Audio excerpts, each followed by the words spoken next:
This is recap. If you want to listen part 1, click I button, and if you want to avoid recap, then forward 1.30 minutes. Ethan continues his journey across multiple universes, using his knowledge of future events to change major storylines and prepare for powerful enemies. In the World of Warcraft universe, he decides not to follow the normal quest line and instead travels toward the Reedridge Mountains. His real objective is to find the supposedly missing Marshal Reginald Windsor, hoping that Windsor can help him locate the missing King Varian Wrynn. Ethan believes gaining the king's friendship will make his future plans much easier. Meanwhile, Ethan becomes heavily involved in the X-Men timeline. He helps Charles and Eric understand future threats and prepares them for enemies such as Sebastian Shaw and Apocalypse. During the confrontation with Sebastian, young Magneto unleashes an overwhelming attack using surrounding metal. Ethan realizes that Eric's true strategy is to secretly wrap thin metal wires around Sebastian's helmet. Once the helmet is removed, Sebastian becomes vulnerable to Charles Xavier's mind control. Elsewhere, Ethan continues managing his allies across different worlds, including Ryu's training in Yu Yu Hakusho. He also enters the Dragon Ball world, where he defeats Tien and Goku in the World Martial Arts Tournament, discovering that his mission requires defeating increasingly powerful opponents, including future Goku and Buu. Now we are starting part 3, including chapter 51 to 75. Number 51. Aizen Leon, Kyoka Suigetsu. The next morning, Huey's room. Huey jolted upright in bed, drawing startled looks from the rest of the boys gathered in the room. He immediately tore off his shirt and began frantically patting his chest, searching for a gunshot wound that didn't exist. How is this possible? Where is it? Annie, did you sneak out to the woods behind the motel last night? His voice was certain, almost desperate. Huey, what are you talking about? Have you lost your mind? Starlight's voice trembled. To an outsider, it might have sounded like anger. But I saw it. Huey insisted. I saw everything. She couldn't even form a full sentence. At that moment, Leon stepped forward. Huey, my friend, he said calmly, a real man trusts his woman. Annie was with me all night. I can vouch for her. The room fell silent. Huey froze. The rest of the boys froze. Even Starlight froze. Wait, what? You're just saying that outright. But before anyone could react, Leon gestured toward the window. Outside, RC, still parked in motorcycle mode, activated her autonomous hover function and rose to window height. A holographic projection flickered to life in midair. The footage showed Leon personally guiding Starlight through controlled power training. Only, the location wasn't the forest. It was a remote underground parking garage, the same one where Leon had previously summoned RC and the soldier boy suit. Security cameras were visible in the background. In the footage, the two of them were close, inevitably so, given the nature of hands-on energy training, but there was nothing inappropriate. Nothing beyond professional instruction. The conversations had been carefully trimmed. RC had seamlessly edited the visual data, using AI-simulated reconstruction with near-perfect fidelity. The energy training session had been digitally transplanted into the parking garage environment. A flawless digital mise-en scene. Unless an AI with greater computational capacity than RC's analyzed it frame by frame, the footage was airtight. As a bonus, RC had also fabricated security footage of Huey stumbling into the bathroom at midnight, slipping, striking the back of his head, and knocking himself unconscious. That explained why everyone had gathered in his room in the first place. When they found him, he'd apparently been set out on the bathroom floor for hours. Huey stared at the projection, then slowly lowered his gaze. I'm sorry, Annie. Leon. I almost misunderstood you. I don't know what happened. The dream I had last night felt so real, like it was actually happening in front of me. He rubbed the back of his head, where a faint ache still lingered. It's okay, Leon said earnestly. Men understand men. I get it, Huey. I should have been more considerate of your feelings. Next time I train Starlight, I'll make sure to invite you. He looked entirely sincere. No. Huey waved his hands frantically. Don't. Please don't. You two just focus on the training.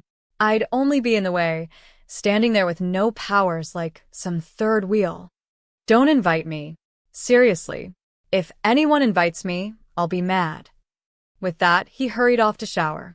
After spending half the night unconscious on a bathroom floor, he reeked faintly of stale water. I'm awful, he thought bitterly. They're sincere, and I doubted them. While Huey was in the shower, Starlight discreetly pulled Leon aside, avoiding the others. Leon, how did you do that? We were clearly... Sure. Seeing no one nearby, Leon slipped an arm around her waist and pressed a finger gently to her lips. Annie, he murmured, I told you. I can do far more than you think. After Huey returned, Butcher gathered everyone. I've narrowed down Mindstorm's location, he announced. This time, I'm only taking Huey and Leon. Why?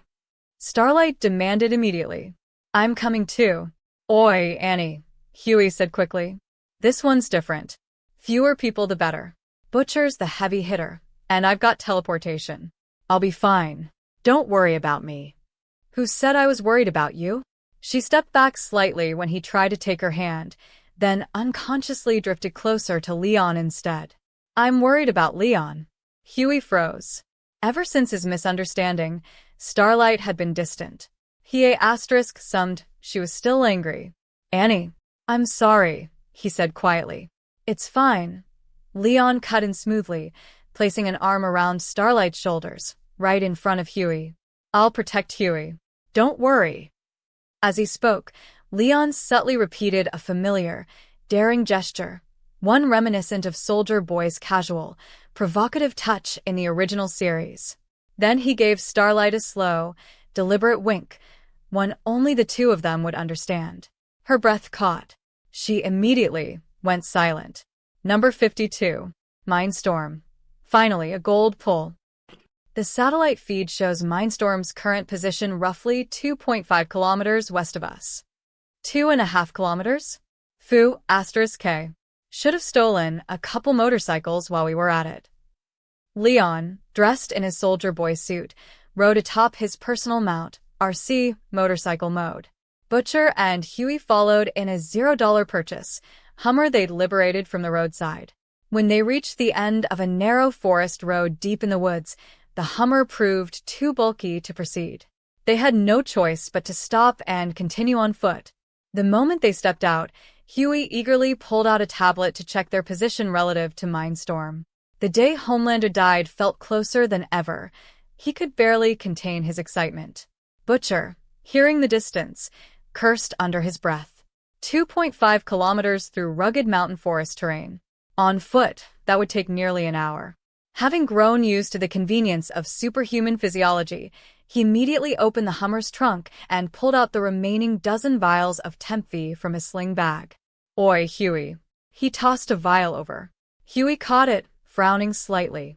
Isn't it a bit early to use it? Not necessary, Butcher smirked.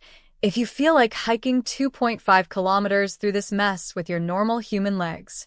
Huey pictured it and shuddered. Yeah, I'll take it. Leon approached with a faint smile, reached into Butcher's bag, and pulled out 2 more vials.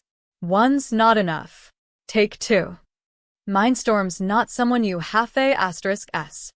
Butcher and Huey exchanged a glance. Fair point. We've never tried double dosing before, Huey said with a boyish grin. Butcher didn't hesitate. He injected the second vial immediately. Huey followed suit. Whether it was psychological or real, they both felt stronger than when they'd taken a single dose. At this point, all they knew was that Temphi gave them power. They had no idea about the long-term neurological damage. Maeve and Starlight, who did know, had both been neutralized by Leon beforehand. The two men now showed clear signs of power dependency syndrome. As the saying goes, I could endure the darkness if I had never seen the light. Leon watched them inject the second dose with a smile.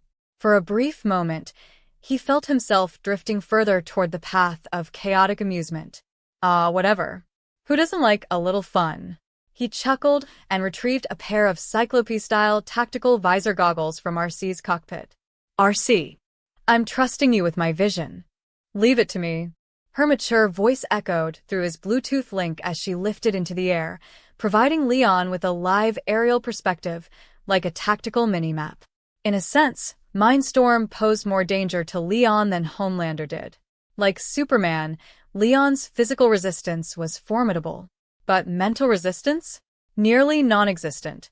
Still, judging from how Soldier Boy had confronted Mindstorm head-on in canon without excessive caution, Leon reasoned that even if caught briefly, he likely wouldn't be permanently controlled. And unlike the original Soldier Boy, Leon was significantly stronger and prepared. With proper countermeasures in place, Mindstorm's frail physique wasn't going to sneak control him anytime soon. Information made all the difference. Bruce Wayne would agree. "I've located him," RC reported.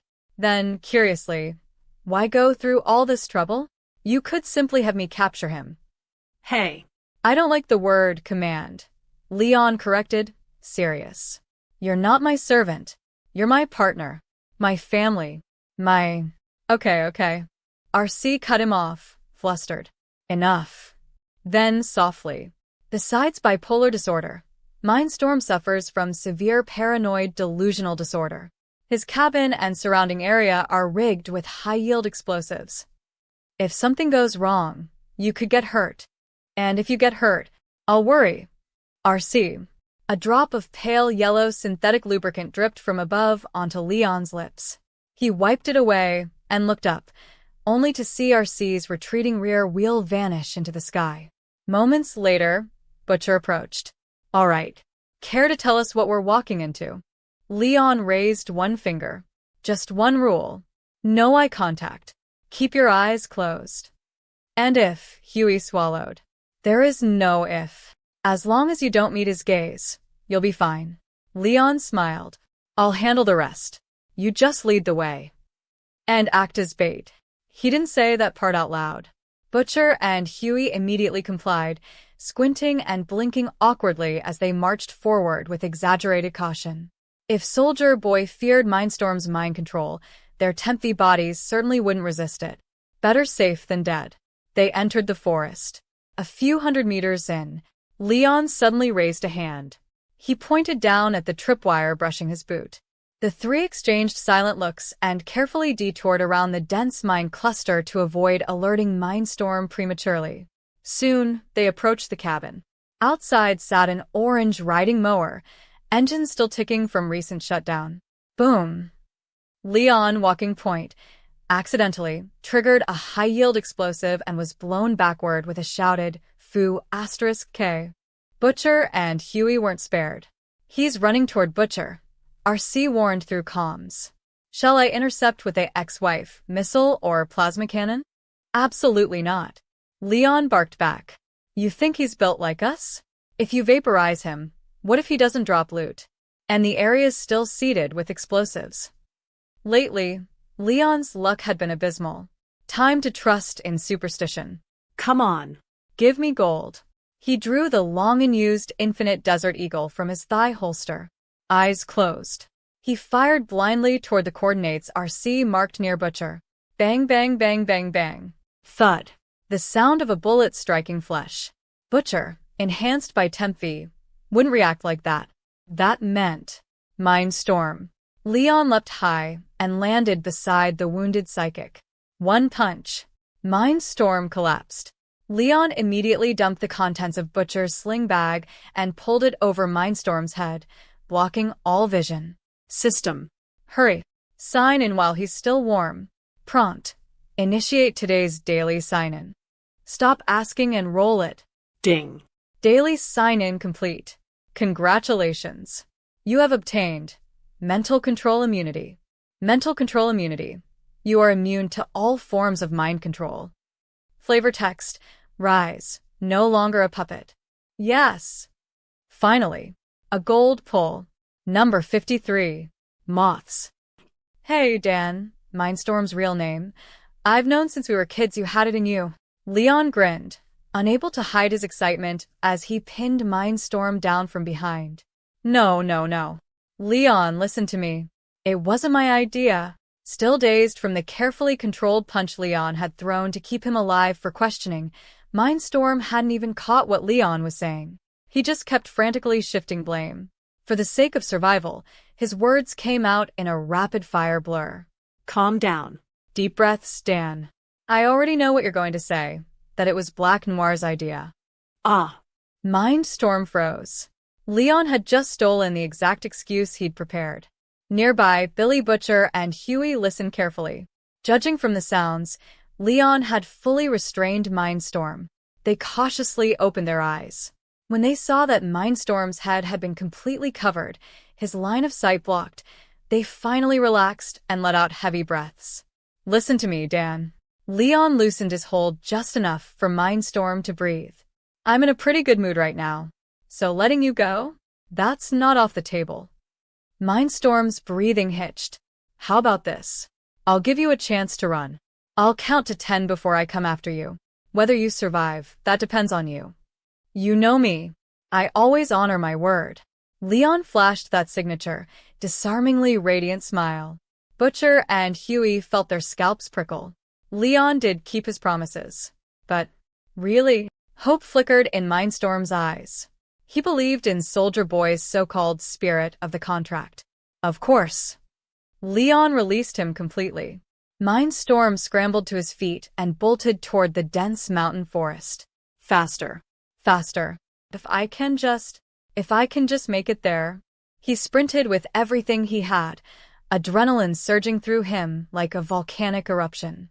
Then came the voice of death. 10. The very first word of the countdown. Leon honored his agreement. He snapped his left arm forward and hurled his shield. SCHARRK. Mindstorm had barely made it a dozen meters when the tungsten, vibranium shield cleaved him vertically in half with surgical precision. A clean kill. I knew it. Huey turned back, took one look, and immediately covered his eyes. Leon clicked his tongue. Such a shame, Dan. I gave you a chance. Huey. Go fetch my shield. Too lazy to retrieve it himself, since it had landed outside the system storage space's auto-recall range, Leon gave the order to the green flash at his side. Okay, leave it to me. Finally getting a chance to prove himself, Huey eagerly agreed. He teleported away in a blink, leaving behind a crumpled pile of empty clothes. 2.5 seconds later, he reappeared beside Leon, wobbling like a kid dragging oversized luggage, gripping the shield with both hands. Duam. The shield hit the ground with a heavy, bell-like clang. Oh my god, why is your shield so damn heavy? Even enhanced by temp V, Huey struggled to lift it. It felt like trying to carry 2 full water jugs one-handed. Teleporting with it had been even harder. Seems your teleportation limit is lower than I expected. Leon patted Huey's bare shoulder. Train more when you get the chance. I've got high hopes for you. He casually stepped on the slightly raised edge of the shield. It snapped upward from the rebound straight into his left hand. Re-equipped in one smooth motion. Effortless. Stylish. Butcher. Leon glanced over. Now that Mindstorm's gone, the only member of Payback left is Black Noir. And he's currently with the 7. Butcher's eyes gleamed. In that case, he said, why not finish both at once? Leon turned and walked off without another word. Butcher and Huey exchanged excited looks and hurried after him. By the time the trio returned to the motel, it was deep into the night. Everyone else was asleep. Leon entered his room and shut the door behind him. Butcher and Huey both felt an uncomfortable tightness in their bodies and immediately retreated to their own rooms. Since they were using the motel as a temporary base, Butcher had rented out the entire floor. Every member of the boys had their own room. Starlight included. Blearg. 2 different rooms. Same situation. Butcher and Huey leaned over their respective sinks, vomiting a thick, swamp-green slurry of unidentified fluids. When they finally looked up at the mirror, they saw sunken eye sockets and faces pale as death, like terminal cancer patients. In unison, they muttered, "What the hell is happening to us?" Meanwhile, in Leon's room, he was using RC's secure line to place a call to his nominal son. Beep. Beep. Click. The call connected. Who is this? Homelander's confused voice came through the line. Leon cleared his throat twice. Then, In an oddly theatrical tone, he said, son, it's Daddy. Number 54. A father and son finally meet. Vought Tower. Crimson Countess. The TNT twins. The Deep. Mindstorm. One after another, members, past and present, connected to the Seven had been eliminated by Soldier Boy.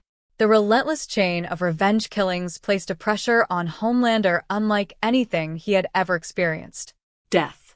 It hung over him like a mountain pressing down on his chest. At any moment, he could be next. Homelander had absolute confidence in his own strength.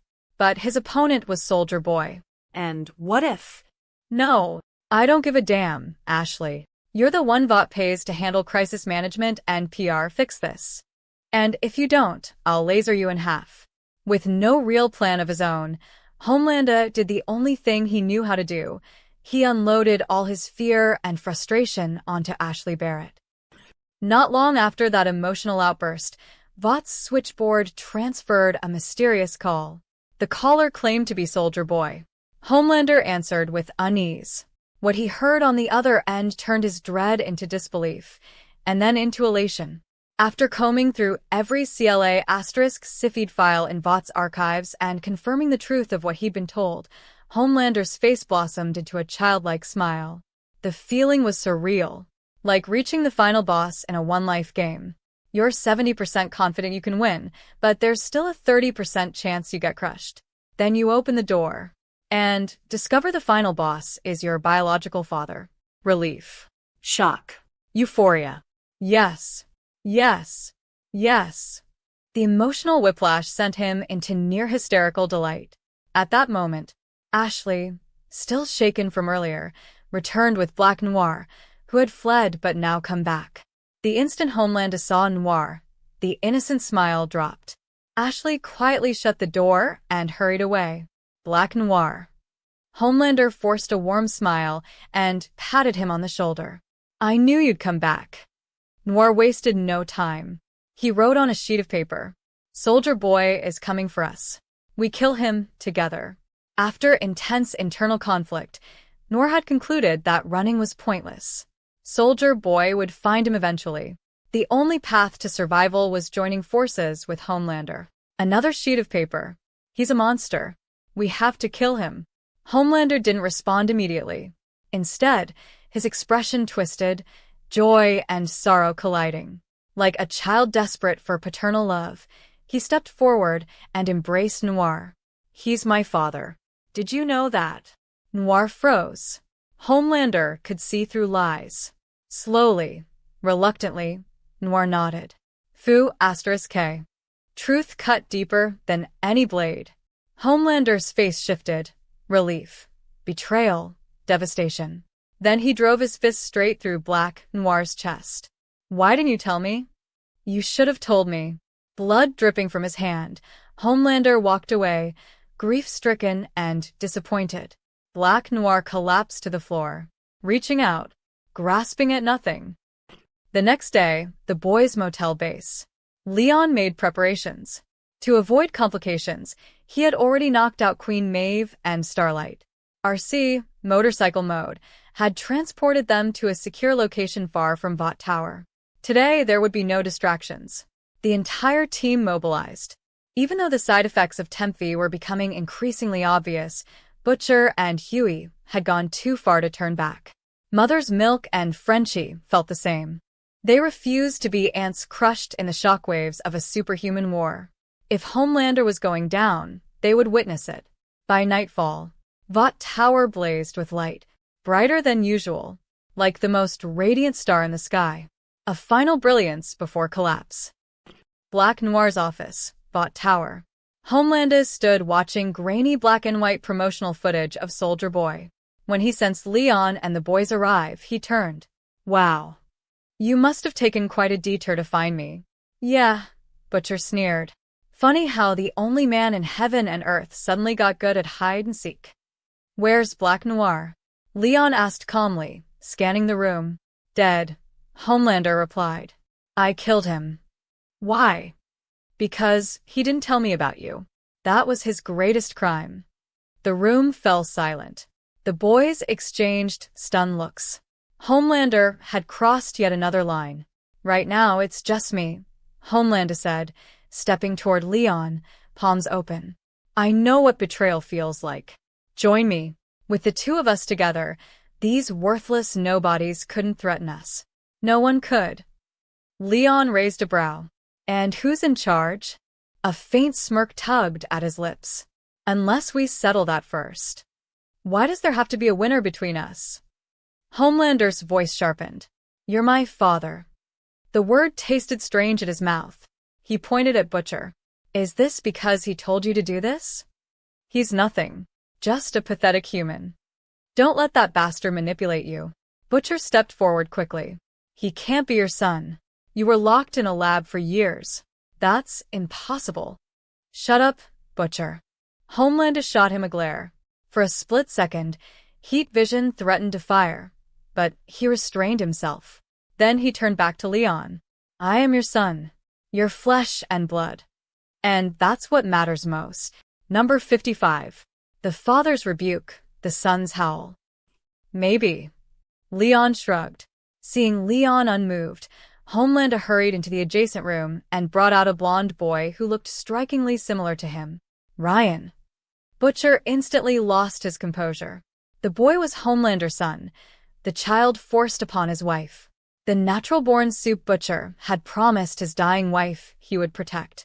This is my son, Ryan, Homelander said emotionally. Which makes him your grandson.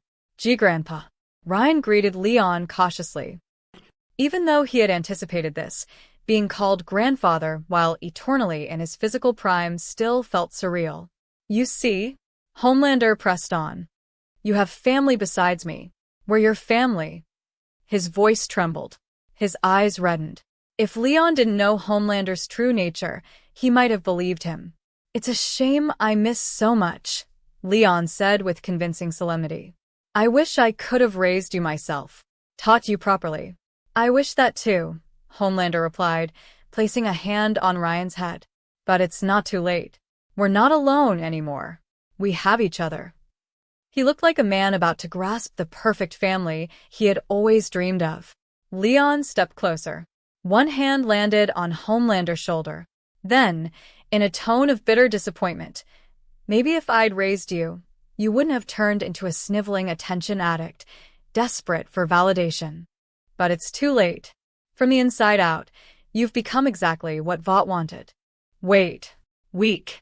A failure? Homelander's face stiffened. The members of the boys felt grim satisfaction. Leon had said what they never could. Son, you're a king disappointment. Leon grabbed Homelander by the jaw. Immediately, the boys moved in. Butcher and Mother's Milk restrained the stronger right arm.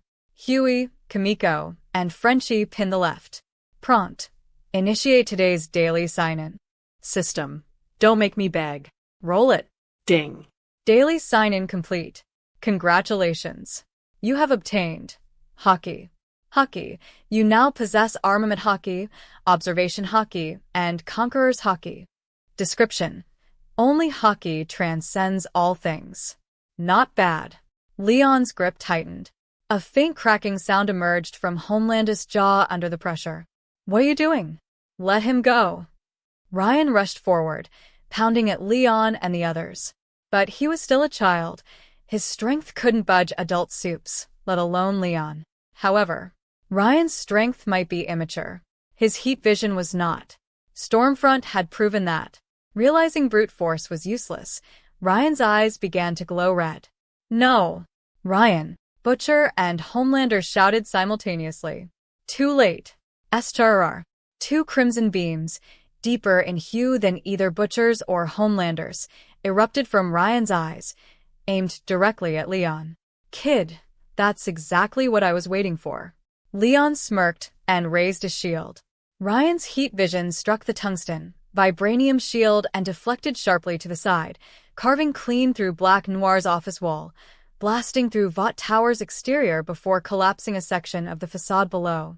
I didn't mean to. After roughly 2.5 seconds, Ryan cut off the beams.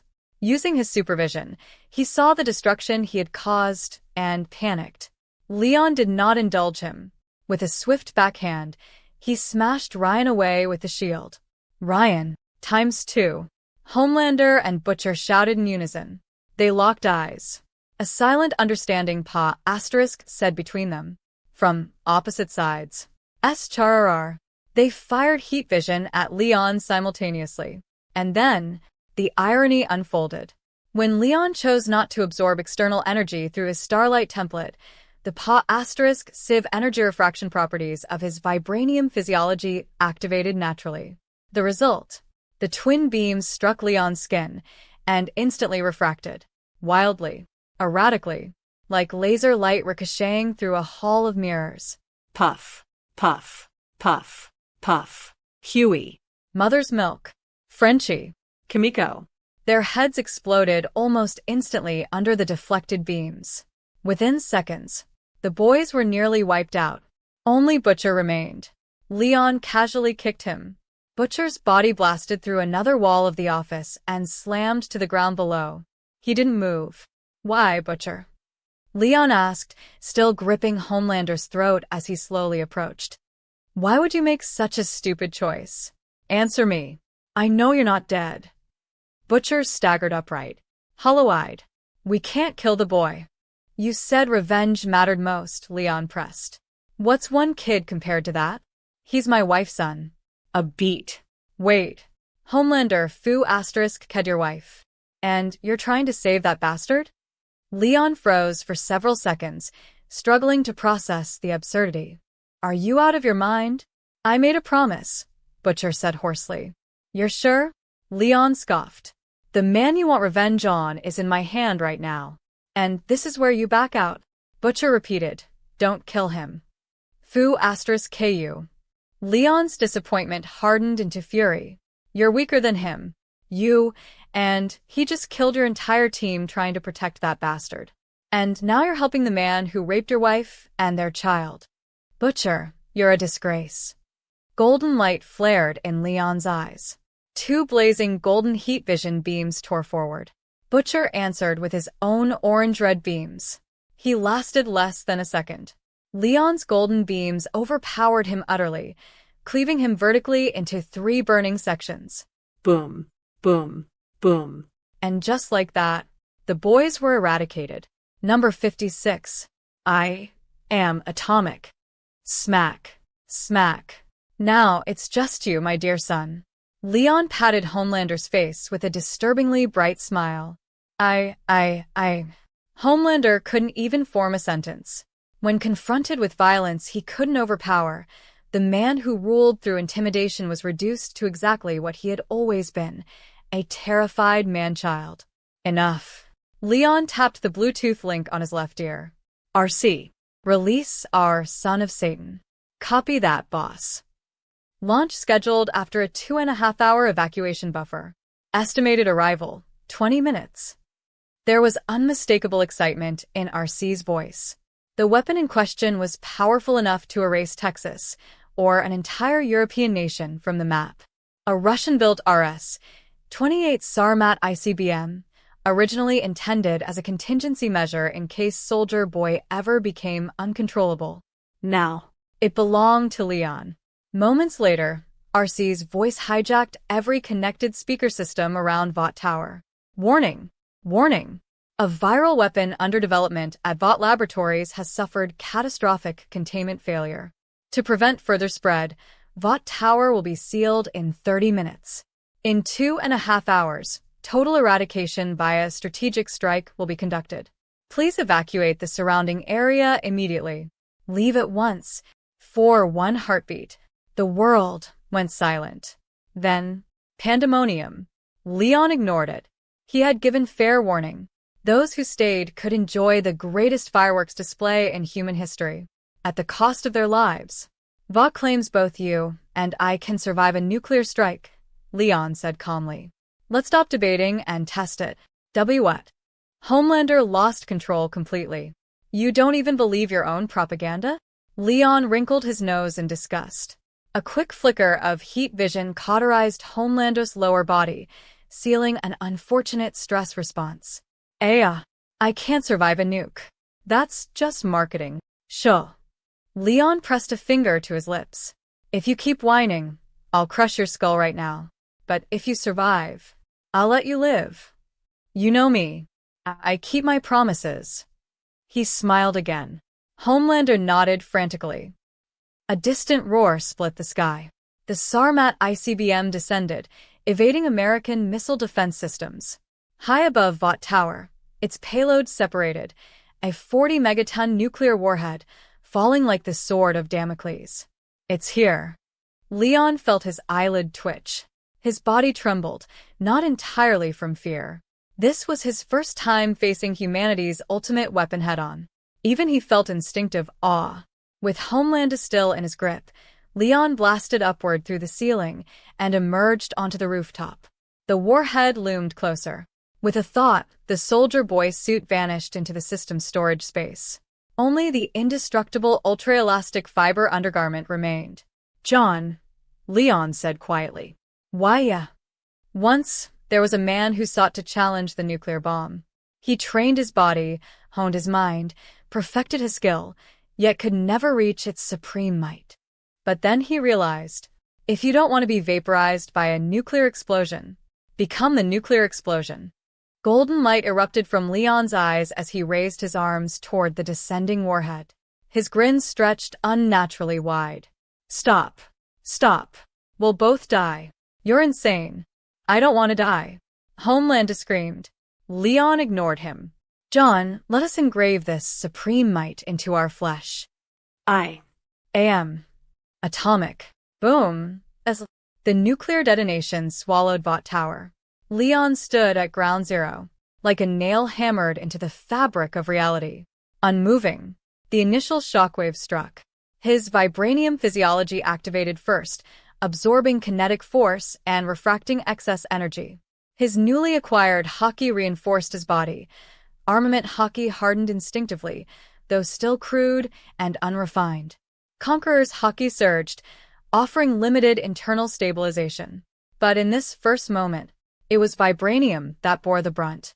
Aftermath *Civ energy refraction, reduced thermal radiation scorched his skin, like boiling water over flesh. Then came the true horror. Kinetic force. Absorption capacity saturated instantly. The stored force discharged outward, creating a momentary vacuum, only to be overwhelmed by the next wave. His body began to melt. Super self-regeneration triggered immediately, cells disintegrating and reforming in a continuous cycle of destruction and rebirth. As the explosion intensified, the Starlight template began absorbing radiant energy. The Soldier Boy template, living reactor physiology, resonated, converting nuclear-scale energy internally. The burden shifted away from vibranium as Leon's entire system engaged. Gamma radiation. Neutron flux. They pierced through him, like wind brushing past stone. Finally, at the heart of the detonation, temperatures of tens of millions of degrees surged outward. After cascading layers of absorption and reduction, the ultimate safeguard remained: adamantium skeleton. With a melting threshold that continued rising alongside Leon's growth, it gleamed untouched within the inferno, holding his structure intact. At that moment, the outcome was decided. Number 57. Godzilla template fragment and Leon's nuclear fireworks frenzy. When the nuclear detonation finally subsided and Leon reappeared at ground zero, the minor scrapes and bruises that had covered his body were already gone. Under the effects of super self-regeneration, not even the faintest trace of injury remained. As for the Homelander Leon had been holding, he had resisted for less than 2.5 seconds. There was not even bone left. Only a small handful of ashes remained in Leon's grip. Perhaps, just perhaps, if Homelander had fled immediately, relying on his supersonic flight and pseudo-Man of Steel durability, he might have survived the blast. But to stand unmoving at the very center of a nuclear explosion, bathing in it like Leon had, survival was never an option. Rest in peace, John. Leon scattered the final remains of Homelander's ashes over what was left of Vought Tower below. The skyscraper had completely collapsed. Concrete had turned to dust. Steel rebar had melted into flowing slag, with only a few twisted pillars still fused to the foundation, faint remnants of Vought's former glory. As far as the eye could see, centered on Vought Tower, the entire skyline lay in ruin. Countless high-rises had been reduced to skeletal steel frames, swaying precariously like the ribcages of dead giants. Under such force, even superhumans could not have survived. And yet, the devastation extended far beyond what Leon could see. A 40-megaton airburst nuclear warhead theoretically produces a destruction radius of 23.8 kilometers. But in a dense urban environment, shattered buildings act like shrapnel, amplifying the shockwave's lethality. In reality, the effective destruction radius began at 30 kilometers. Beyond Leon's sight, the shockwave continued to travel, like the ripple of a divine finger pressing upon the earth, sweeping outward in waves of annihilation, carving an unhealable scar into the map of America. The next day, because of the unprecedented yield of the explosion, the U.S. government did not dare send personnel into the blast zone. Radiation and fallout saturated the area. This state of affairs could last for years. For now, the nuclear wasteland had become Leon's personal paradise. Even RC, who had not been upgraded for radiation shielding, could not approach safely. When I get back, I'll have my brother give RC a proper anti-radiation upgrade. Standing atop the ruins of Vought Tower, Leon summoned the system in his mind. After staging such a magnificent work of art, he was very curious what today's sign-in reward would be. Prompt: proceed with today's daily sign-in. I can still hear the echo of the nuke, Leon muttered inwardly. Do it. Ding. Daily sign-in complete. Congratulations, host. You have obtained Godzilla Template Fragment ×1. Godzilla Template Fragment. Collect 10 fragments to automatically synthesize the complete Godzilla template. Description: who says I can't fly? Who says I've got short legs paddling underwater? I'll blast you to death with one atomic breath. Well, this is awkward. Leon's emotions were complicated. Sure, he'd joked before about not wanting to be human anymore. But jokes were jokes. Why would he actually give up being human? Wasn't making friends great? Leon's tastes were broad, but strictly limited to attractive humanoids. He was not that kind of enthusiast. Snakes, lizards, exhaust pipes, absolutely not. System, if possible, I'd prefer to stay human. Godzilla was undeniably powerful. Leon vaguely remembered a comic crossover, Monsterverse meets DC, where Godzilla blasted Superman to death with a single atomic breath. Fully grown Superman had shielded that troublesome kid who could transform into Shazam, tanked the beam head-on, and died for it. Leon couldn't recall the exact details, but that was roughly how it went. A beam capable of killing Superman? Of course he wanted that. But if the price was ceasing to be human, he'd paw *S. He had plenty of time to grow stronger. However, the system seemed to read his concern and directly displayed the full Godzilla template details. Godzilla template: the monster among monsters, the king among kings, the human among humans. Your species remains unchanged. You gain all of Godzilla's abilities. In human form, you receive 25% of the template's power. In monster form, you receive 100%. Description: the planet cannot speak, so Godzilla appears. What? There's a deal like that? Retain his human form, gain all of Godzilla's abilities. Wasn't that basically a kaiju version Ultraman? A true guardian of the planet. Leon shot upright in excitement. He instantly switched from his soldier boy suit into the super Deadpool suit, then blasted into the sky. Thus began what he proudly named The Little Boy Lights the Nukes World Tour Fireworks Show. The targets? U.S. military bases storing nuclear warheads. Day 1. Leon ignited 25 nuclear warheads. Sign-in reward: endless matches. Day 2. Leon ignited 125 nuclear warheads. Sign-in reward: ever-burning spark. He immediately installed it into RC. Day 3. Leon ignited 250 nuclear warheads. Sign-in reward: a crate of pigeon-laid eggs. He used residual nuclear heat to cook them. Surprisingly delicious. Day 4. Leon ignited 1,250 nuclear warheads. Sign and reward. Man with his own BG. Man with his own BG. At any time, in any place, you may make anyone hear whatever background music you designate. Description. Style flows like the wind, forever at my side. Day 5. Leon ignited 2,500 nuclear warheads. Sign and reward. Another crate of pigeon-laid eggs. Day 6. America's nuclear reserves ran critically low. Leon borrowed 5,000 more from neighboring stockpiles. Sign and reward. Pigeon-laid eggs. Day 7. Leon gathered warheads from around the globe and detonated them in one apocalyptic spree. The result? Pigeon-laid eggs. Again. At one point, every last nuclear detonation was absorbed by what he jokingly called Nevada Test Site, until the entire island nation was effectively erased from the map. And still, the system refused to drop anything worthwhile. Leon finally accepted fate. Luck could not be reversed by radiation. No matter how many nukes he lit, he could not brute force his way into collecting all 10 Godzilla template fragments. His dream of instantly assembling the full template was officially dead.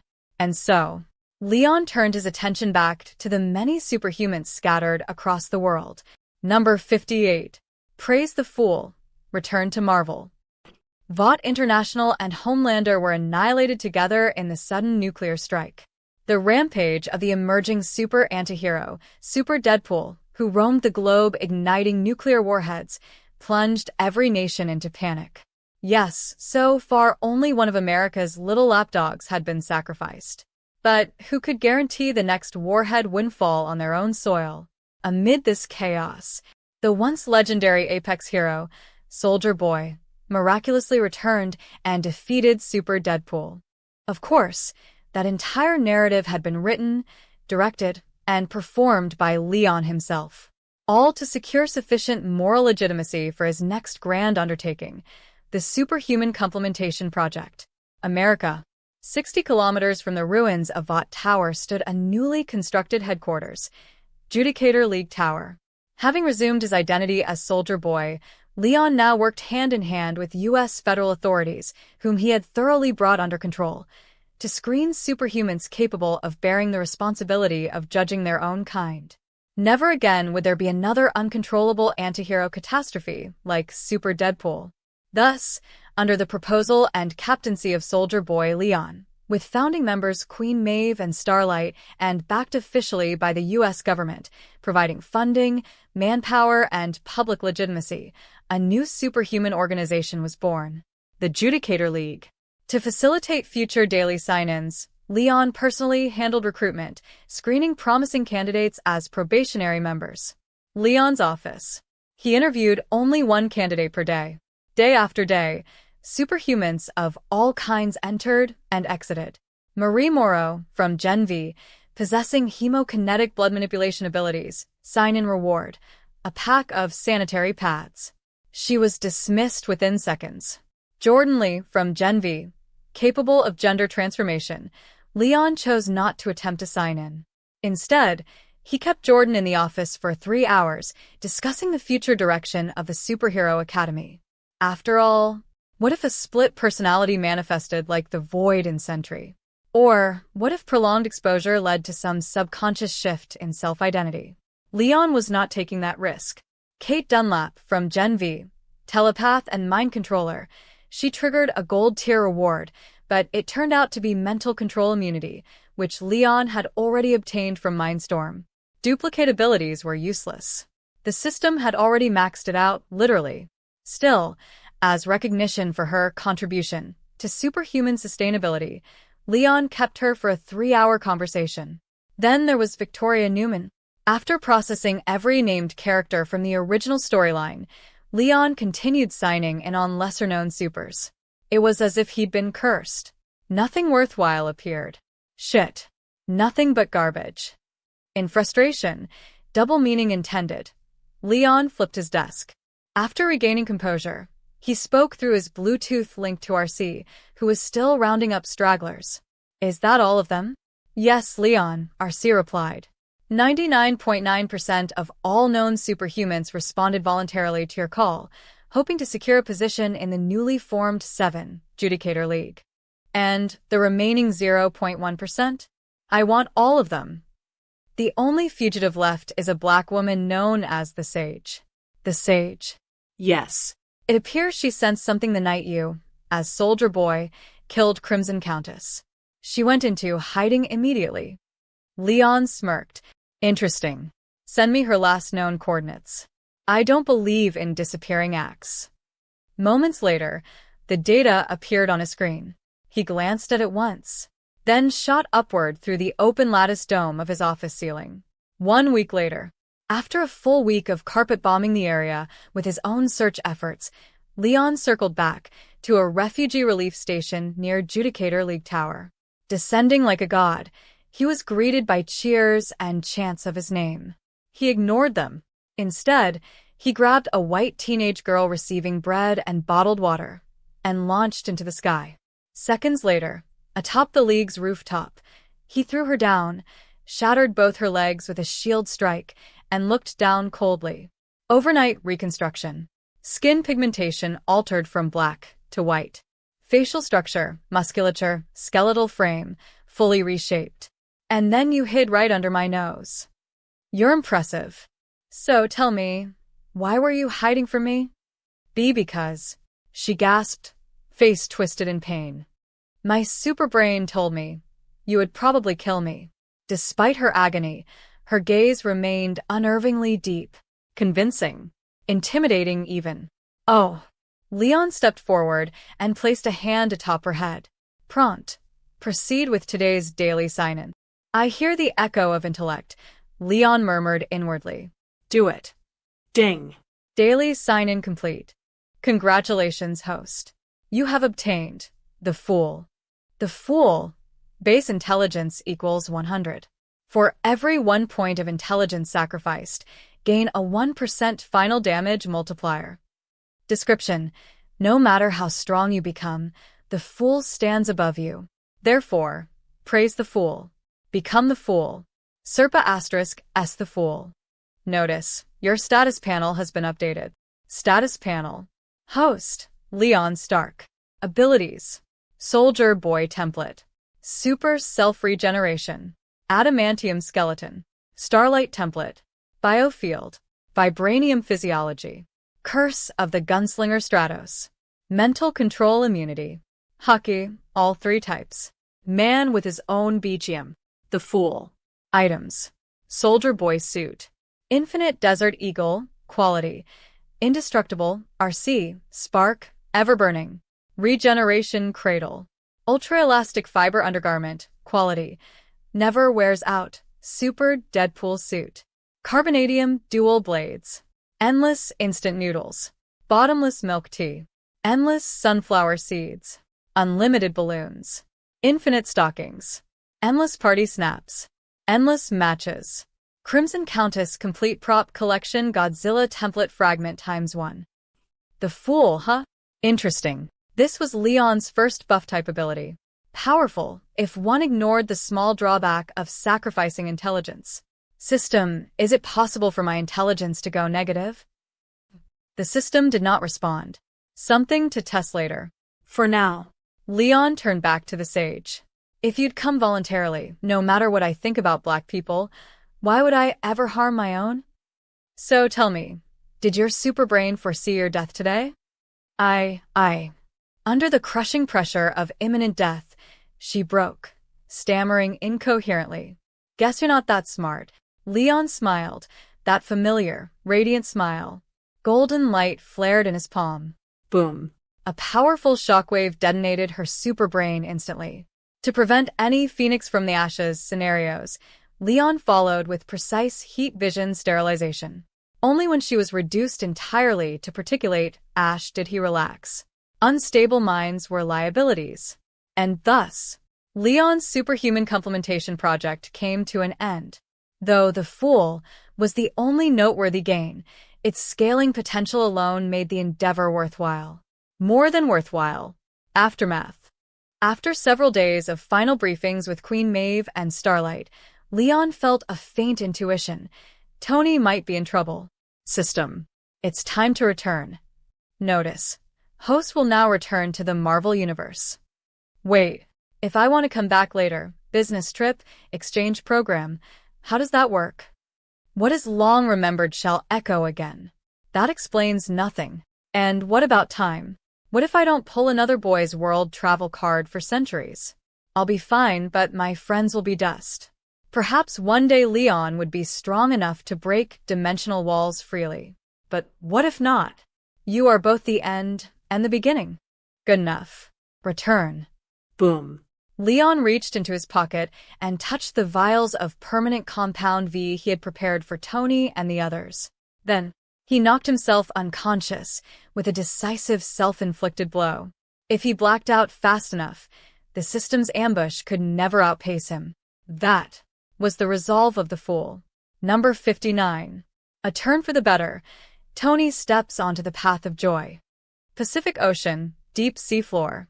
The place where Leon's body had once sunk. A flash of white light, and Leon reappeared at the exact point of departure, wearing nothing but his ultra-elastic fiber undergarment. The crushing pressure of the deep ocean instantly jolted him awake. He reacted on instinct, rocketing upward through the water, blasting apart the sea surface in a spray of towering waves before shooting straight into the sky. Then, what the hell? System. Where's my compound V? Losing his clothes was whatever, but the vials of compound V in his pocket? Those were meant as a gift for Tony. How is he supposed to explain this now? Notice, during interdimensional travel, only the host and system-produced items may *S safely. All other entities or objects are treated as foreign contaminants and eliminated. Are you kidding me? Why didn't you tell me something that important earlier? Now it made sense. When he first crossed over, his clothes had vanished, leaving only the system-issued undergarment. He'd *summed it with some default soldier boy template setting. Turns out, everything non-system was purged during transit. Great. Leon did not possess the expertise to synthesize compound V from scratch. And a normal souvenir? Tony wouldn't even glance at it. After all, Leon had promised to bring back something Tony would absolutely love. Wait, a thought struck him. He hurriedly summoned RC from the system's storage space. Yawn on. Leon? What is it? Even within the system space, an infinite white void isolated from other inventory slots, RC retained full consciousness. Since there was no energy consumption or wear inside, she typically entered standby mode to **s the time. Thus, upon materializing in partner mode, she let out a very human yawn. RC, do you have the data on compound V? Leon asked urgently. Yes, I archived it. But... Yes. RC, you're a goddess. Overjoyed, Leon grabbed her by the shoulders and planted an overly enthusiastic kiss on her demonic temptress-styled cheek, so forceful it dented slightly. Meanwhile, the Marvel Universe. While Leon had been playing nuclear fireworks in the boys' world, Tony Stark was dying. Palladium poisoning had progressed steadily. The arc reactor embedded in his chest was keeping him alive, but at a cost. Blood toxicity. 53%.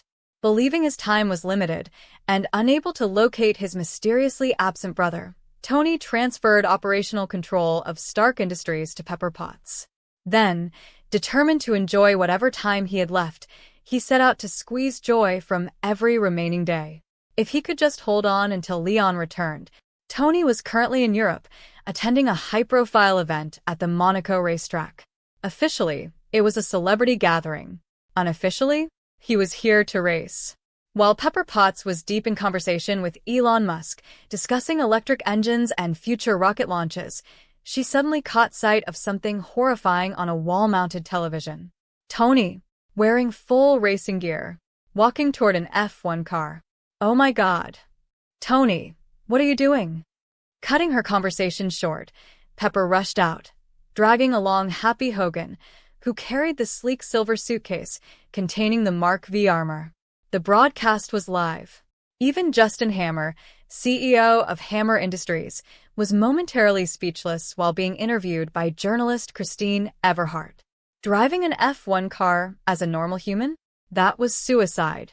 Hammer couldn't openly celebrate, but inwardly he was laughing himself sick. He'd never dare touch Tony directly but mock him? That he could do all day. Pepper hurried across the marble flooring in high heels, turning anxiously to her newly hired assistant. Natalie, did you know about this? I only found out just now, Miss Potts. Natalie Rushman, Natasha Romanoff's alias, better known as Natasha Romanoff, the Black Widow. Her mission, assess Tony Stark's character and determine whether he truly possessed the moral fiber required of a hero.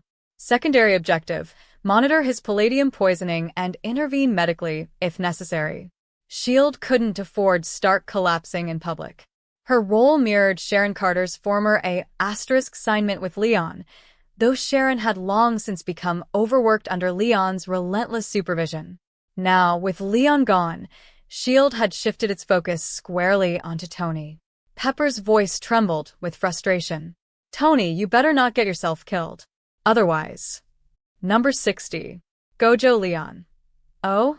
Are you crying? Monaco Grand Prix circuit. The thunderous roar of Formula One engines never ceased.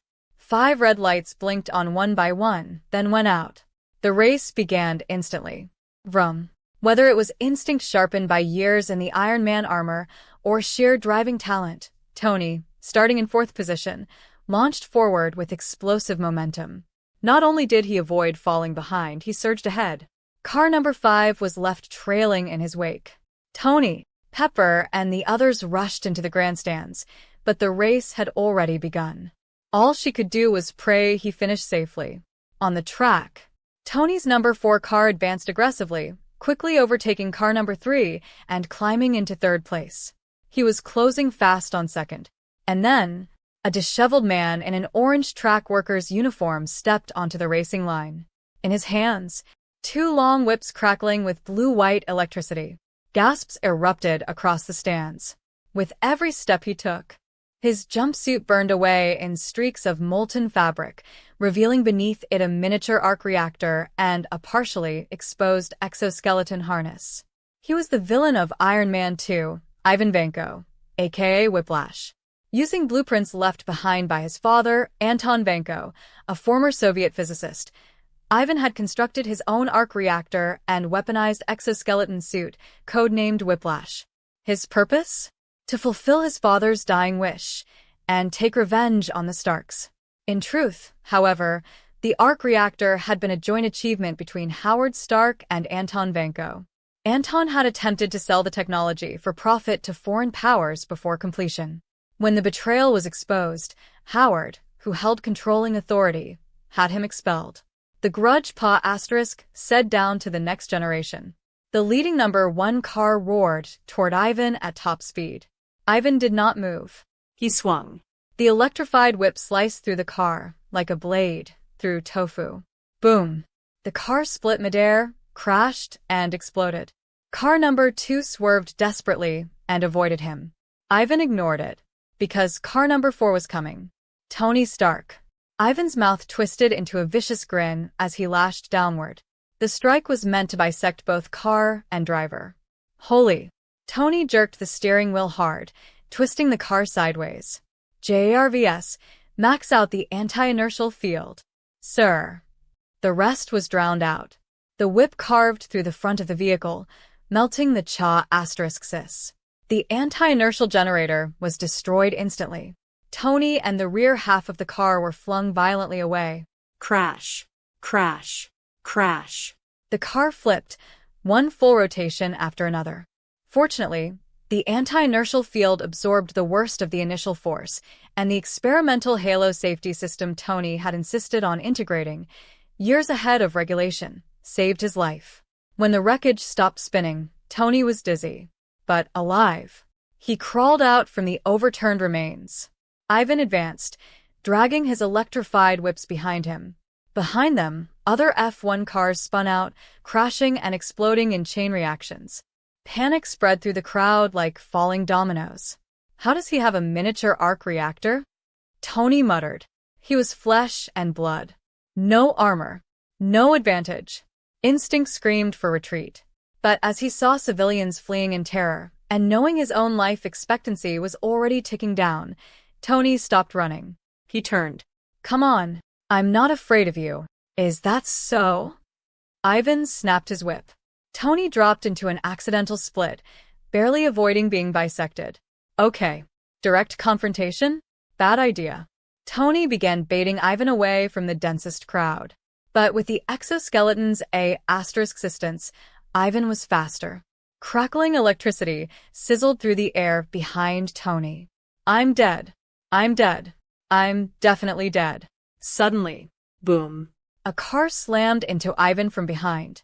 Happy Hogan, channeling full street racer energy, had floored it, Pepper in the paw singer seat. 2,000 horsepower, straight to the back. Tony. Pepper leapt out immediately. Do you know how worried I've been? Tony responded by kissing her mid-sentence. Then he grabbed the Mark V suitcase armor from Happy. As the silver panels unfolded around him, he said, It's not over. This place isn't safe. Get out of here with Happy. I'll handle him, I promise. Pepper hesitated, then nodded and retreated. Round 2. Encased in the Mark V armor, Tony felt invincible again. Though the design sacrificed durability for portability, he was Iron Man. He beckoned at Ivan. Ivan smiled and delivered a devastating 5-strike lightning combo. The Mark V's thin plating failed almost instantly. Electric arcs tore through the armor. Tony convulsed as a whip wrapped around his ankle, and he was flung like a rag doll. Crash. He smashed through a concrete wall and ended up pinned beneath debris, struggling. Move. Come on, move. Mark V, you inconvenient piece of junk. Ivan approached slowly. Tony stark thief. Hypocrite. Fool. Next year today will be your memorial. Go join my father in hell. Too bad. A lazy, amused voice cut through the chaos. Hell's already full. Ivan froze. He never had time to turn. A golden palm repulsor blast struck him from behind, reducing both man and exoskeleton to particulate ash in a single detonation. Silence. Leon descended casually. 1 foot planted atop a slab of broken concrete beside Tony. He leaned down, extending a hand. With a crooked grin and unmistakable Gojo-level mockery, he said, "Oh's big brother. Are you crying?" Number 61. Leon's natural predator. Sir, the Mark V systems have rebooted. JARVAS's voice echoed inside the helmet. Tony suddenly sat upright, shoving the slab of concrete off himself. He slapped Leon's outstretched hand aside and laughed. All right, back off. That was just bad luck. Give me another minute, and I'd have taken him down in 2 rounds. Didn't need you stepping in. Then his grin widened. But hey, you finally decided to come back. For a while there I figured you were tied up somewhere by a woman and couldn't escape.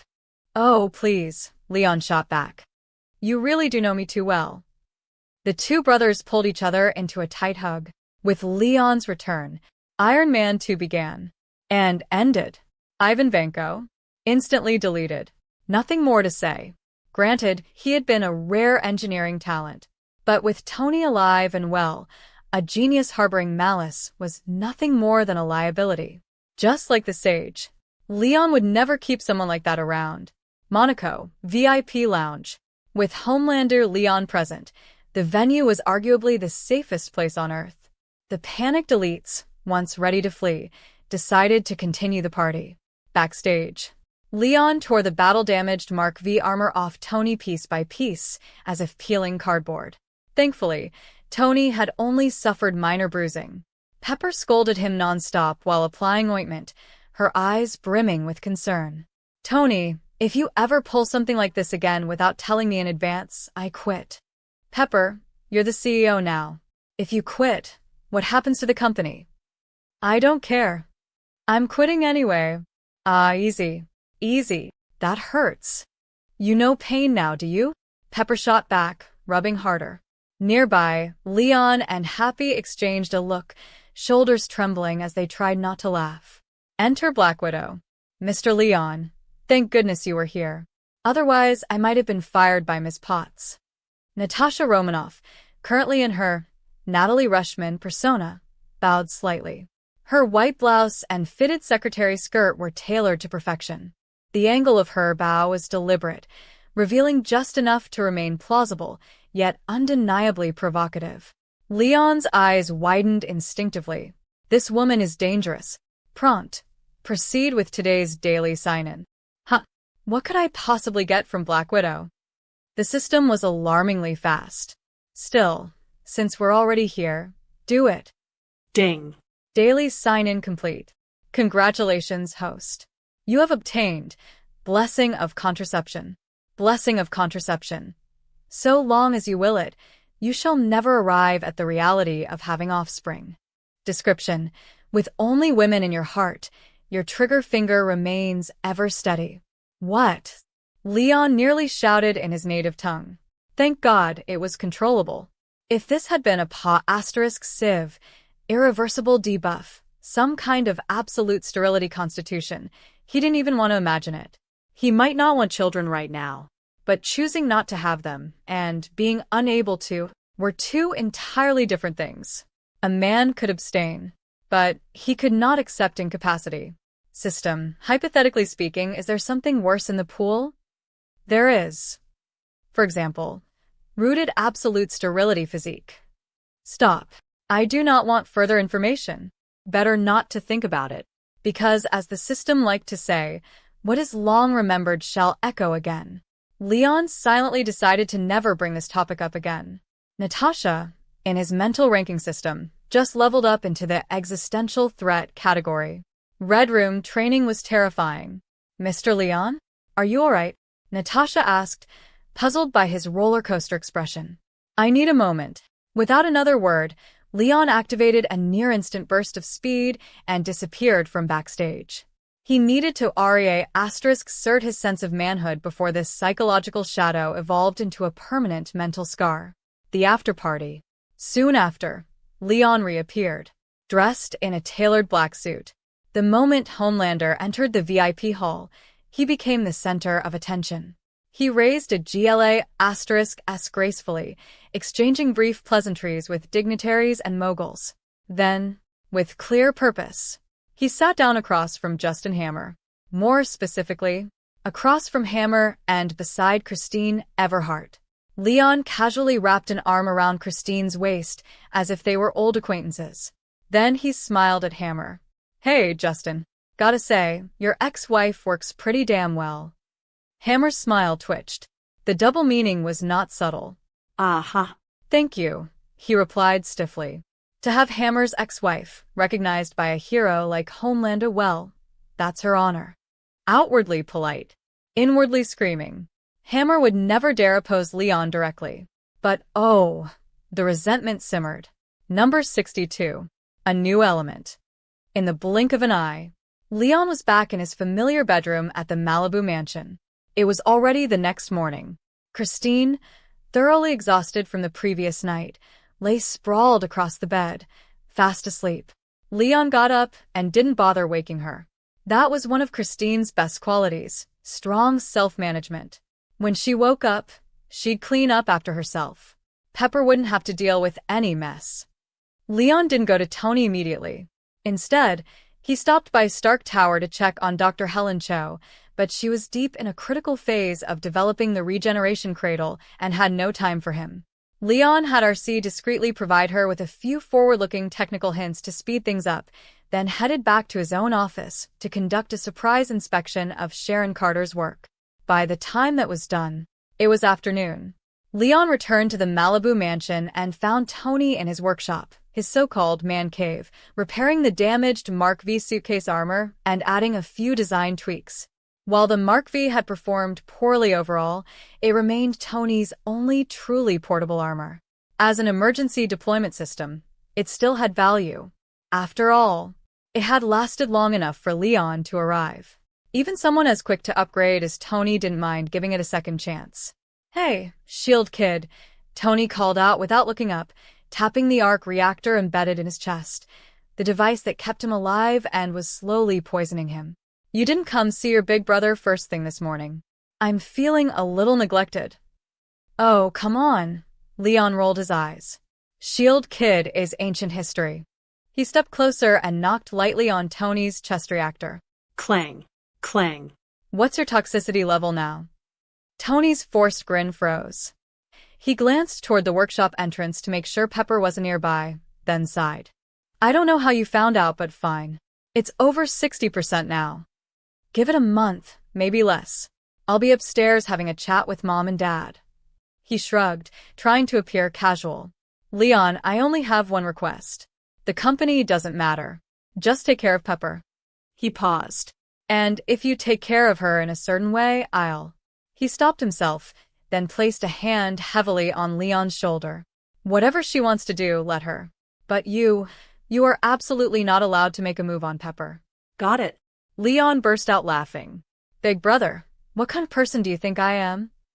Genius billionaire playboy philanthropist, Tony replied instantly. Okay, fair. Leon shrugged. The fact that Tony said it so sincerely felt oddly wrong. Normally, he'd lace it with sarcasm. That meant Tony truly believed he was dying. Leon stopped joking. With a snap of his fingers, RC appeared in partner mode, currently using a Tifa-like holographic projection for aesthetic disguise. From her eyes, a 3D holographic model materialized, a futuristic cityscape. The same miniature model once shown in Howard Stark's archived presentation about the future. You remember this, right? Leon asked. Obviously, Tony said. I just played Dad's old footage at the Stark Expo. Good. Leon nodded. Then tell me, how do you permanently cure palladium poisoning? Tony exhaled slowly. Replace palladium with a new element. I've tested everything on the periodic table. Nothing works. There's no solution. Maybe, Leon said calmly. You haven't tested everything. Tony frowned. What do you mean? Why limit yourself to existing elements? Leon asked. Are you telling me Tony Stark can't create a new one? Tony's eyes flashed briefly, then dimmed. In theory? Yes. Practically? I don't have time. You do. Leon's tone sharpened. In fact, this is exactly the right time to open the shining path to the future. By your own hands. Tony straightened. Keep talking. Dad once said the arc reactor was only a stepping stone. Leon continued. He was preparing to launch a new energy revolution, one that would leave every competitor behind. But the technology of his time wasn't advanced enough. So the project was shelved. Leon gestured to RC. The holographic city began stripping away buildings one by one until only a spherical lattice structure remained. A geometric core. Tony stared. My God. That's a new element. He turned sharply. Wait. Why did Dad tell you and not me? Leon smirked. Should I remind you what you were like back then? I was just a flirt. You were a walking chemical hazard. Tony winced. I changed. After Mom and Dad died. Leon replied quietly. Silence fell. After a long moment, Tony punched Leon lightly in the chest. You idiot. Why didn't you tell me sooner? If I'd known earlier, I wouldn't have been planning my funeral. Leon raised both hands innocently. You didn't ask. Tony stared at him, then laughed. You're still holding that grudge? Petty. Someone started it. Leon shot back lazily. All right. My fault. Tony waved it off. If they really kept score, they'd both lose. Number 63. I am Iron Man forever. The workshop, Malibu Mansion. Dad, you've been dead 20 years, and you're still giving me homework. Tony stared at the 3D holographic projection of the new element, shaking his head in disbelief. Equal parts admiration and reluctant filial respect. Right then, JRVS finished running the analysis. Sir, the new element blueprint provided by Master Leon can completely replace palladium in your arc reactor. However, with our current equipment, synthesis is not possible. Is that so? Tony arched a brow. Now that death was no longer breathing down his neck, he had fully reverted to his old, smug genius persona. All right, boys, he said to Dummy and the other robotic arms. Time for a little extreme makeover. And you, Leon, he added casually, since you're not busy flirting with half the planet, you might as well stay and help. How do you know I don't have important business? Leon rolled his eyes, then casually wrapped an arm around RC in partner mode. Although, once we finish this new element, we can upgrade RC too. And just like that, Tony Stark, god-tier mechanic, began rebuilding his workshop at astonishing speed, with Leon acting as the strongest unpaid laborer on Earth. Phase 1, Demolition. Why use wrecking balls and drilling rigs when you have Leon's fists? With a series of thunderous blows, Leon reshaped the lab space in record time. Phase 2, Fabrication. Need a custom metal part with specific dimensions? Tony designed it. Leon laser cut and hand-forged a rough blank in seconds. Tony then precision machined it with CNC tools for finishing. Efficiency? Ridiculous. Once the accelerator A*assembly was complete, even Leon could operate it. Okay, Tony said, standing before a circular metal conduit. Perfect balance. He placed a hand on the valve. Leon, you ready? Across from him stood Leon, wearing nothing but his ultra-elastic fiber undergarment. Let's do it, Leon replied calmly. If we rebuilt this lab just to blow it up in one go, I'm going to be annoyed. Leon had volunteered as the shield. In the original timeline, the lab was nearly sliced apart during the prism beam firing. This time, he would tank it. He refused to believe the prism radiation was stronger than the son of Satan nuclear chain reaction he'd endured. All right, Tony said. Good luck. JRVS, initiate the prism accelerator. Tony twisted the valve, or tried to. It barely budged. I'll handle it, RC said, stepping forward while Tony reached for a wrench. With effortless strength, she turned the valve. Tony mentally vowed to start working out again once he survived this. A razor-thin, cold white beam refracted through internal prisms and shot straight into Leon's chest. He absorbed it deliberately, preventing further deflection. Hiss. Okay, that's spicy. His skin heated, surface level scorching visible, but nowhere near breach level. As RC adjusted the valve further, Leon shifted position with the beam's trajectory until it struck the equilateral triangular core A*assembly at the accelerator center. VM. Blinding white light filled the chamber. Then, Sir, JRVS announced, congratulations. You and Master Leon have successfully synthesized a new element. Leon raised a brow. You and Master Leon. Nice phrasing, JRVS. He and Tony went full chaos mode, Tony handling theory, Leon brute-forcing physics into submission. Tony carefully extracted the newly formed element with tweezers and inserted it into a prepared miniature arc reactor housing. Without even testing, he swapped it directly into his chest. Leon watched without stopping him. How does it feel? Tony inhaled sharply. Oh, that's good. Like a brand new supercar engine. Except coconut-flavored. He exhaled as if surfacing from deep water. The crushing weight of palladium poisoning was gone. Of course. Physically, Tony was still Tony. No superhuman boost. Just relief. Daily sign-in. Prompt. Proceed with today's daily sign-in. Reverse the board, Leon muttered. Do it. Ding. Daily sign-in complete. Congratulations, host. You have obtained New Element Miniature Arc Reactor Housing. New Element Miniature Arc Reactor Housing.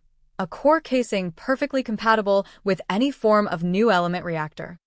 Quality. Indestructible. Description. I am Iron Man forever. Leon blinked. Not particularly useful to him. But for Tony? Perfect. Without hesitation, Leon moved at a speed honed over decades. In one fluid motion, he popped Tony's freshly installed reactor back out and replaced it with the indestructible housing version. Ow. Leon. What the hell? Tony clutched his chest, offended. That vibranium one's too brittle, Leon replied casually. Gave you something tougher. What? There's something harder than vibranium on Earth? Tony's eyes widened. Did you carve this out of your own skeleton or something? He glanced at the vibranium casing Leon was idly tossing in the air, then at the unknown material now installed in his chest. Wrong answer, Leon said. But full credit. Tony's wild guess gave Leon an idea. Now that the element problem was solved, it was time to address armor material upgrades. For Tony, and for RC. But before that, number 64. Gently wake the sleeping heart. Malibu Mansion, the workshop. RC, send the Compound V formula to JRVS. Let my brother study it. Compound V. Tony looked up. What's that? The local specialty I told you about. Local specialty? Tony raised a brow. Even his excitement about immediately starting the Mark VI armor faltered. Leon had sworn this was something he would absolutely love.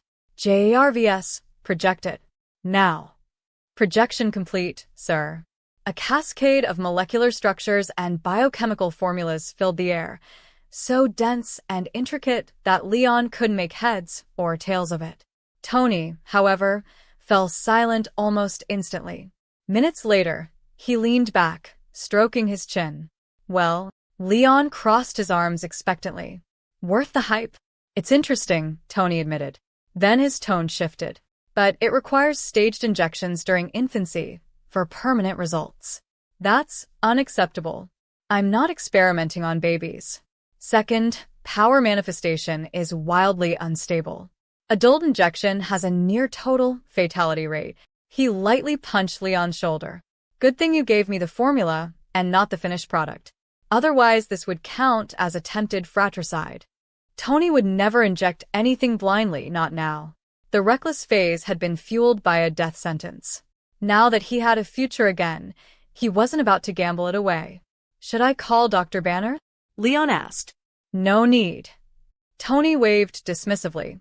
With a complete formula? I can handle this myself. Give me a week. I'll casually pick up a doctorate in advanced biogenetics. I already have a modification draft forming. You're learning it from scratch? Leon stared. Tony shrugged. Please. It's just biology. Leon sighed. Fine. Call me when you're done. He turned to leave. Thanks, Leon. The words were simple. Quiet. Leon paused but didn't turn around. He merely lifted a hand and waved. Brothers didn't need more. Next step. Time to get some vibranium. He glanced down at his soldier boy suit. Vought had engineered it to be exceptionally durable, but it could be better. And RC's upgrades would require significant vibranium reserves as well. Might as well. If it ever came in handy, he'd thank himself. South Sudan, Klau's base. Leon shifted into his super Deadpool persona and infiltrated Ulysses Klau's hidden scrapyard facility. He didn't even need to show himself. His observation hockey sensed the vibranium immediately. A thumb-sized fragment. That was it. Leon was unimpressed. He had no idea how much blood and manpower Klau had burned just to obtain that tiny piece. After RC confirmed through hacking that this was truly Klau's entire remaining stock, Leon sighed. Fine. He generously gifted Klau an ex-wife missile. Problem solved. Next stop. The British Museum. One ancient Wakandan vibranium farming tool later, Leon added it to his inventory. Easy pickup. Eastern Africa, 20,000 meters above Wakanda. Now wearing the soldier boy suit again, Leon hovered high above the clouds. Below, Wakanda, hidden beneath a vibranium cloaking barrier, disguised as primitive farmland. Leon narrowed his eyes. Time to give these prideful isolationists a little Homelander-style reality check. He broke the sound barrier and descended like a meteor. Inside Wakanda, border region, King T'Chaka, current Black Panther and ruler of Wakanda, walked beside his son, Prince T'Challa, future king. They were returning from eliminating vibranium thieves at the border. Dressed in humble tribal attire, escorted by the Dora Milaje. T'Chaka was at the tail end of his prime, still formidable, but beginning to age. He had brought T'Challa along intentionally. To teach him. To prepare him. Father, T'Challa said, youthful intensity in his voice, vibranium theft attempts have increased in recent months. We cannot remain reactive forever. We should strike preemptively. T'Chaka regarded him calmly. You may be right, my son. But Wakanda is not prepared to reveal itself to a world filled with predators. Why? T'Challa pressed. Our technology surpa *ses theirs by decades, centuries even. Why do we hide? Is Bastable truly for us to cower on land rich only in vibranium? T'Challa. T'Challa's tone shifted instantly, no longer father, but king. Mind your words. I am still the ruler of Wakanda. T'Challa lowered his head, jaw tight. T'Challa softened slightly. The world is not simple. Vibranium made Wakanda great. It could also destroy us. T'Challa hesitated. For a fleeting moment, an image flashed in his mind. A golden figure descending like a god. He swallowed. I understand, father. T'Challa placed a hand on his shoulder. I grow older. One day, the future will be yours. When that day comes, lead boldly. But remember, if vibranium is lost, Wakanda survives. If the people are lost, there is no Wakanda. Yes, father. T'Challa felt inspired, charged with purpose. And then, Boom. a thunderous impact echoed across the sky. Boom. Again. Boom. The protective dome shimmered violently. T'Challa looked up. The sky was cracking. Wakanda's cloaking barrier rippled and fractured under unimaginable force. Above it, a blazing human-shaped comet hammered down. Leon, knocking on Wakanda's door. Number 65. Vibranium Minor? Wakanda, border perimeter. Boom.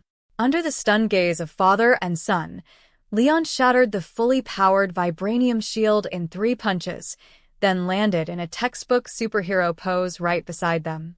He immediately stepped forward, raising one hand as if shielding T'Challa and T'Challa from danger, staring coldly toward the futuristic skyline beyond and the approaching Dora Milaje, led by Okoye. Intruder. Okoye roared, spinning her vibranium spear as she and her warriors lunged forward to rescue their king and prince. Leon lifted his palm.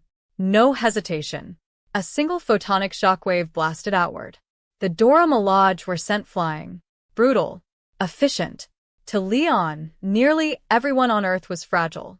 In the distance, Wakanda's border forces began mobilizing by the thousands, and then, Gururara.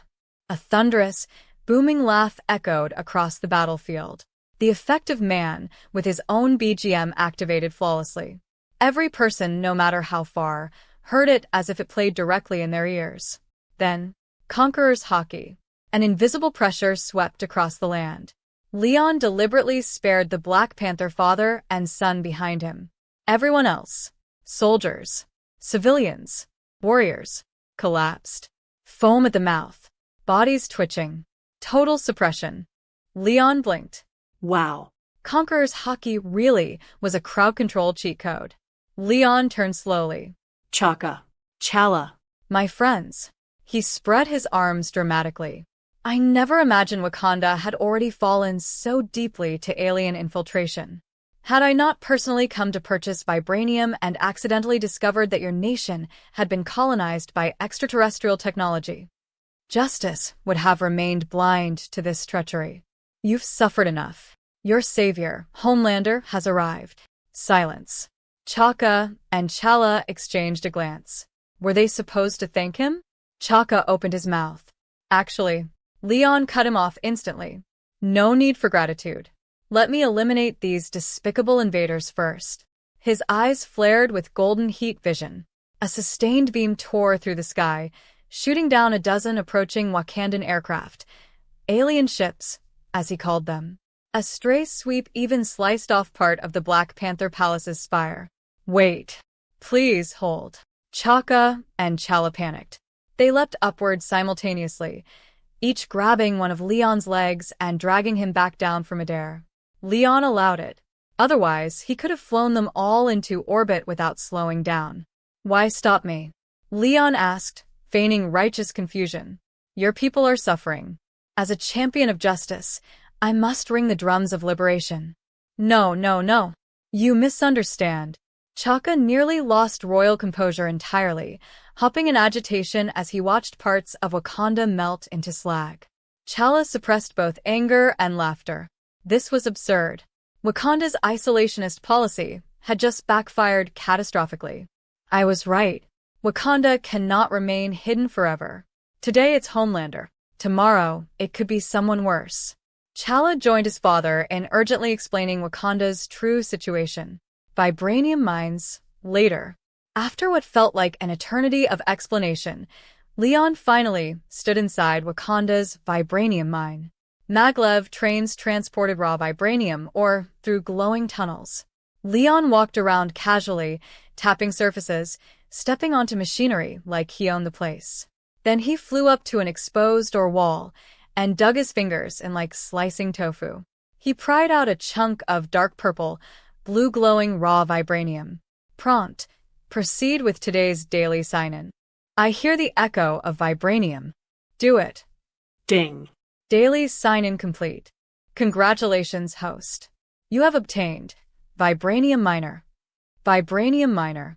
You receive 10 mining attempts per day, reset at midnight, non-stackable.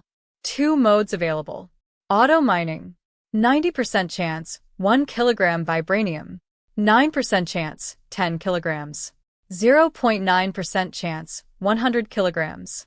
0.09% chance, 1,000 kilograms. And so on. Manual mining. A private minigame interface visible only to the host. Daily randomized vibranium vein map. Yield depends entirely on player skill. All mine materials are stored in system storage space. Both modes have a small probability of yielding adamantium. No pity system.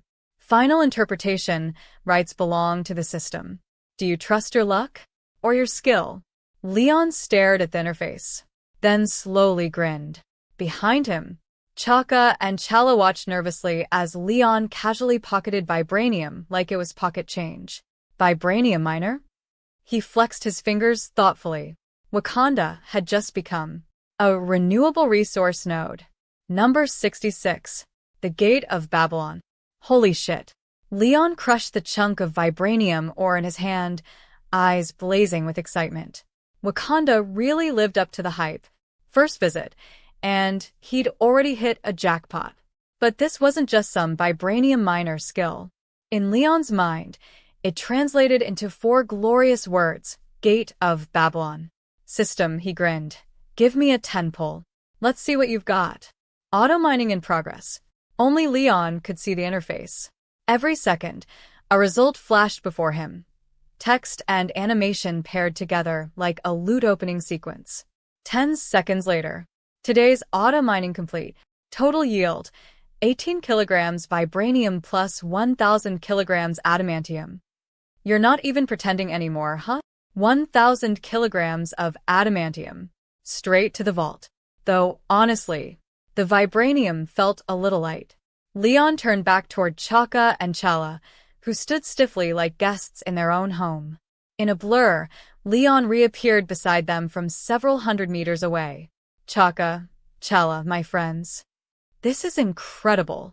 To think Wakanda has developed its technology to this extent using vibranium alone. If this were told to the outside world, few would believe it. His eyes narrowed slightly, a faint smirk playing at his lips. Mr. Leon, Chaka replied humbly, Wakanda is but a small nation. We have remained isolated for too long.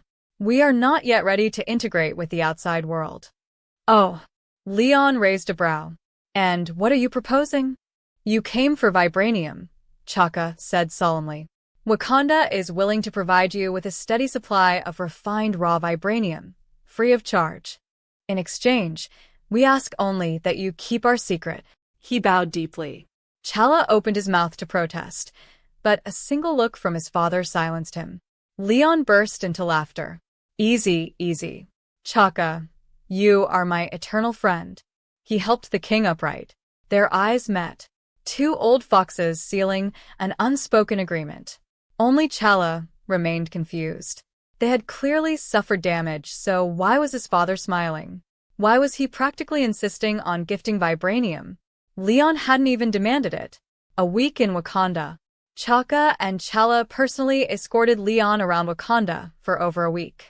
The futuristic skyline lost its novelty quickly: steel forests and advanced transit systems.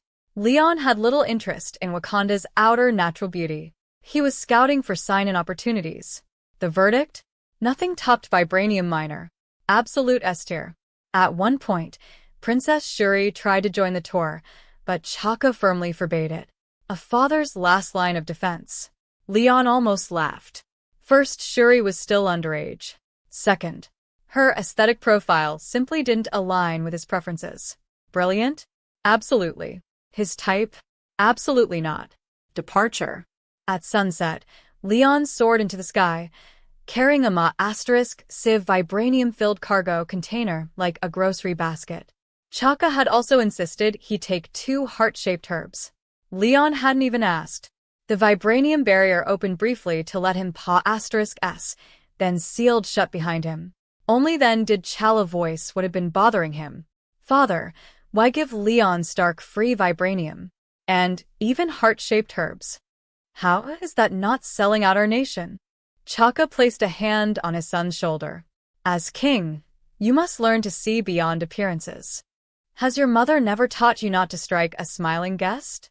This was the best possible outcome. We lost some vibranium and 2 herbs. In exchange, we gained an ally powerful enough to destroy Wakanda. He shifted aside, revealing the partially damaged central city. Did you truly not see it? Chala fell silent. Today, he learned something fundamental. Weakness is not a sin. Ignorance is. Malibu Mansion, less than 1 hour later. At full speed, Leon returned home in under an hour. Tony was already waiting outside. When he saw Leon descending from the sky with an entire cargo container of vibranium, he froze. My God. That's so much vibranium. Leon, did you rob Wakanda blind? No, Leon said smugly. This? Barely a scratch. He set the container down and recounted his Wakandan adventure. RC projected a near-perfect 3D reconstruction of the events. Tony watched the accelerated playback and felt his worldview shatter. He had already found Shuri oddly knowledgeable at the Stark Expo. Now? He only had one reaction. They're all a bunch of sly bastards. They're sitting on an entire mountain of vibranium while the outside world auctions it at $10,000 or $20,000 per gram. That's criminal. He started calculating, then stopped. Brain short-circuited. There's actually something on Earth I can't afford? For Tony Stark, that might have been the most shocking revelation of all. Number 67. The superhuman serum. Enough about that, Leon said. How's the Compound V research going? That was what he really cared about. Otherwise, he would have stayed in Wakanda longer. He just didn't want Tony going rogue and accidentally killing himself.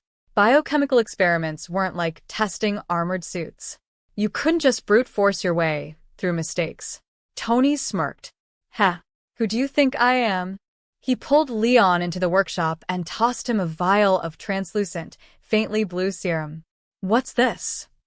My improved formula, Tony said proudly. Compound V combined with Dad's super soldier serum research. I call it superhuman serum. He continued, clearly pleased with himself. I eliminated the infant-only injection limitation. It works on all age groups. Superpowers aren't guaranteed, but physical enhancement is maxed out. Extended lifespan, enhanced strength, enhanced recovery, resistance to known and unknown pathogens. The more Tony explained, the more Leon realized the name wasn't exaggerated. It truly combined the best of Compound V and the super soldier serum. The only question, how strong was it? You haven't injected yourself yet, have you? Leon asked. Tony scoffed. What do you take me for? I don't use myself as a guinea pig. He filled a 25-milliliter syringe, expelled the air, and pointed the needle at Leon with a playful grin. Of course, Leon sighed. He lay down willingly on the prepared stretcher. Tony had definitely remembered Leon bragging about his insane drug resistance. And, honestly, Leon had planned this all along. Testing the serum himself wasn't just about trust. It was about seeing if he could exploit a loophole and snag another ability for free. All right, Leon said, rolling up his sleeve and instinctively shutting his eyes. Bend. The needle hit his skin and immediately bent. Leon. Tony stared at the curved needle. It won't go in. Oh. Right. Leon cracked one eye open, leaning his head away from the syringe while carefully watching the tip. At the moment of contact, he deliberately parted his cellular structure just enough to allow penetration. Hiss. It didn't hurt, but his childhood fear of needles triggered phantom pain anyway. The serum flowed into his bloodstream. The puncture sealed instantly. He could feel the formula circulating, his heart pumping it through every fiber of his body. Moments later, notification. Your body has undergone modification via superhuman serum. Overall physical attributes have received a slight comprehensive enhancement. And that was it. No fireworks. No mutation. Just a subtle stat increase. Still, free stats were free stats. Given Leon's current baseline, already bordering on Superman tier, any improvement at all meant the serum was legitimately powerful. Well, Tony asked eagerly. Very solid, Leon said, giving a thumbs up. You're ridiculous. Good. Tony immediately shoved him off the stretcher and lay down himself. Leon prepared another syringe. Prompt. Proceed with today's daily sign-in. Do it. Ding. Daily sign-in complete. Congratulations. You have obtained ordinary magnet. What? Leon stared blankly. What does this have to do with superhuman serum? Something felt off. He just couldn't piece it together. Then, he injected Tony. 2.5 minutes later, screwdrivers, wrenches, and metal tools began floating around Tony. Leon froze. Oh, that's why. Leon, Tony declared, arms crossed midair as he hovered using 2 adjustable wrenches under his feet. From now on, call me Magneto. Behind him, dozens of screwdrivers arranged themselves in neat formation. He looked almost impressive. You're something, Leon replied flatly, then vanished. Partly to avoid Tony's showboating, mostly to pick up Pepper. A few minutes later, Leon returned, carrying Pepper into the workshop. Tony was so absorbed in experimenting with his new magnetic control that he didn't even notice them arrive. Tony, hey, Pep. Clang. Half a dozen heavy wrenches dropped on his head when his concentration broke. Fortunately, his upgraded physique shrugged it off. Do we have one more dose? Leon asked. 3 total, Tony said. 1 left. It's Pepper's. Pepper had already been briefed on the serum's benefits, particularly the parts Leon emphasized: longevity, youthfulness, radiance, beauty preserved. She agreed without hesitation. No woman immune to aging's temptation could resist that offer. Under Leon and Tony's supervision, Pepper received the injection. She did not awaken a superpower, but her complexion became visibly brighter, healthier, younger. Tests confirmed.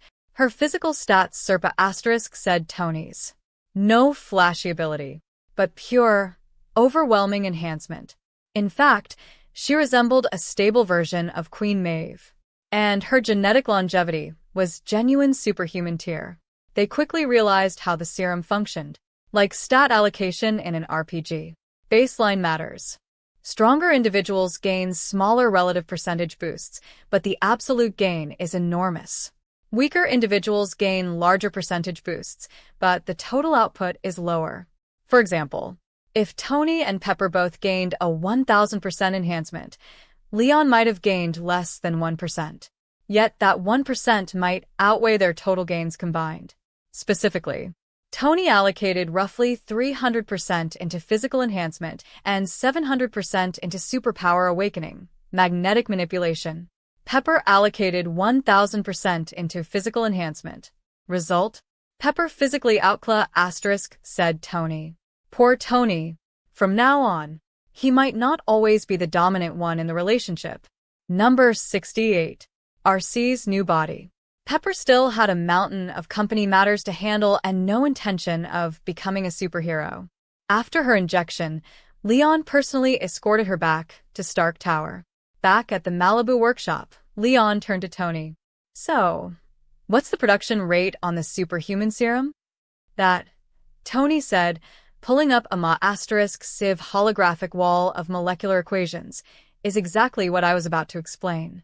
Several high molecular compounds in the formula require extremely specific synthesis conditions.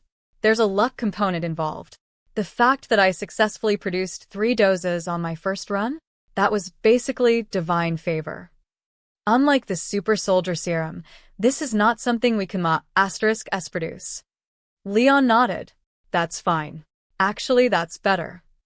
We only need it for people we trust. The last thing they needed was the serum going mainstream, turning into some martial arts manual everyone had to learn or risk being left behind. Is the formula fully memorized? Leon asked. Tony scoffed. I improved it myself. Of course it's in my head. Good. Leon didn't hesitate. JRVS, send the digital formula to RC. Then delete every remaining electronic copy. Tony immediately understood. Right. Strategic A*set. Brothers only. Exactly, Leon said. I'm not letting Nick Fury quietly copy-paste this into S.H.I.E.L.D.'s database. Tony grimaced. Even if Fury wouldn't stoop that low, hackers might. And if a supervillain with cyber abilities showed up, better safe than sorry. They locked it down. Leon requested a few additional doses. One was reserved for Dr. Helen Cho once the regeneration cradle was completed, framed as a reward. Another was tentatively planned for Rhodey. But after just receiving a war machine armor worth billions, Rhodey might hesitate to accept more. Timing mattered.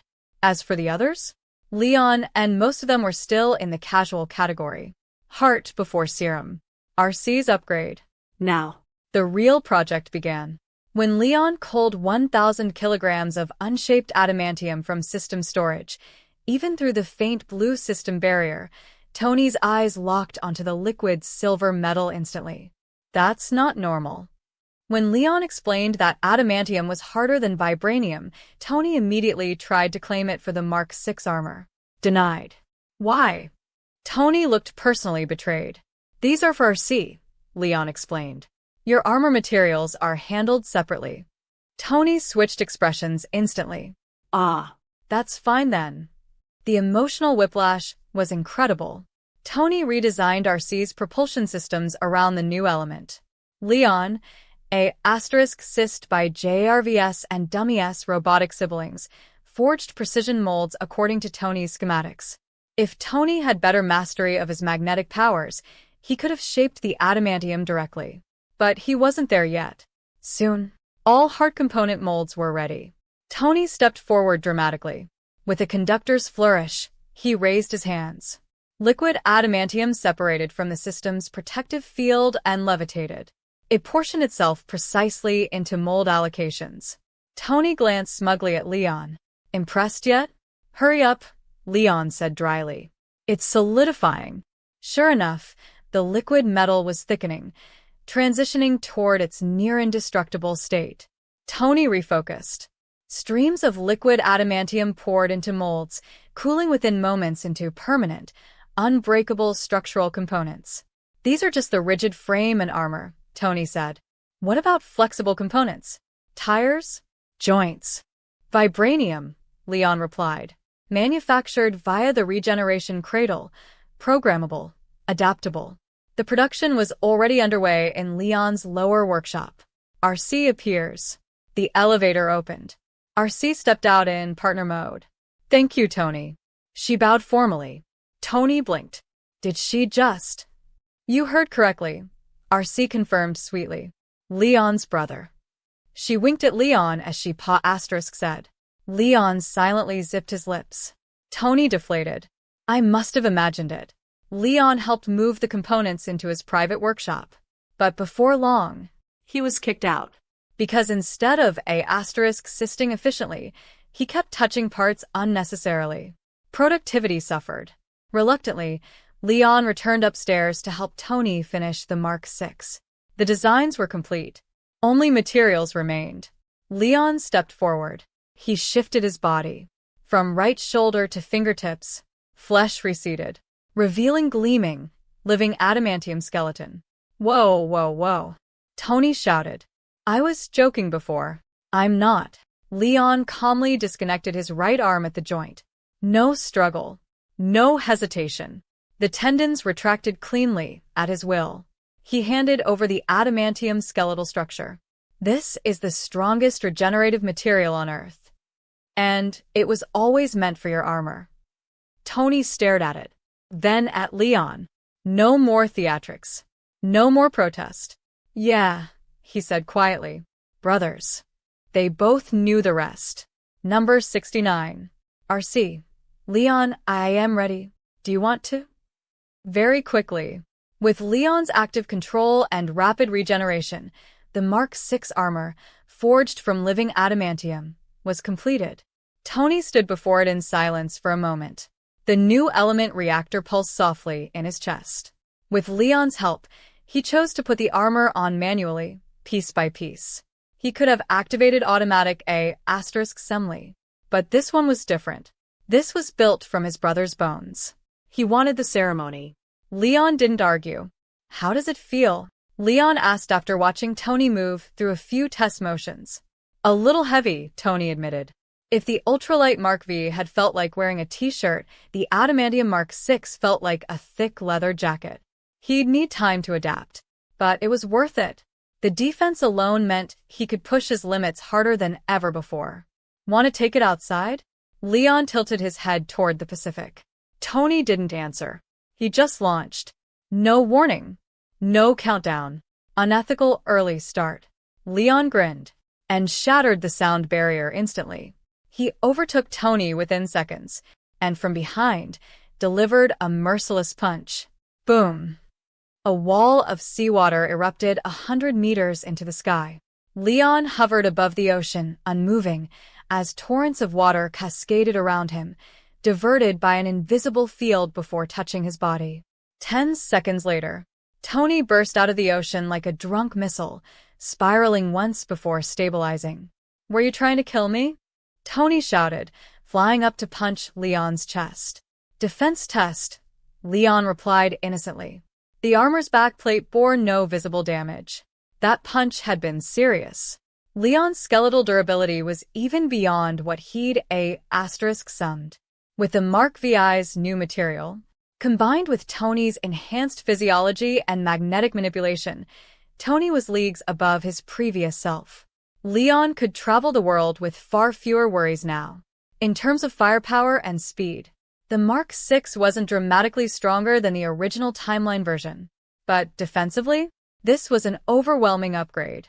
Even Leon would have difficulty forcefully dismantling it. It was approaching a true spear versus shield scenario. Granted, both spear and shield were technically Leon. The fight continued over the Pacific. Tony, clad in Mark VI, became a near-indestructible meteor, while Leon moved so fast he left afterimages. Boom, boom, boom. Tony had asked to see Leon's full power. Leon, naturally, obliged. Final punch. Energy oscillation amplification. Armament hockey. Plus 20% final strength bonus from the Fool. Tony plummeted like a falling asteroid. He smashed into the ocean floor. The seabed ruptured. Shockwaves triggered undersea quakes. Tsunamis began forming. Leon had to counter with another punch to disperse the wave before it reached shore. He dove to the ocean floor and retrieved Tony, who, even with inertial dampeners, was completely numb from the impact. Well, Leon smirked, holding him by the back of the armor like a kitten.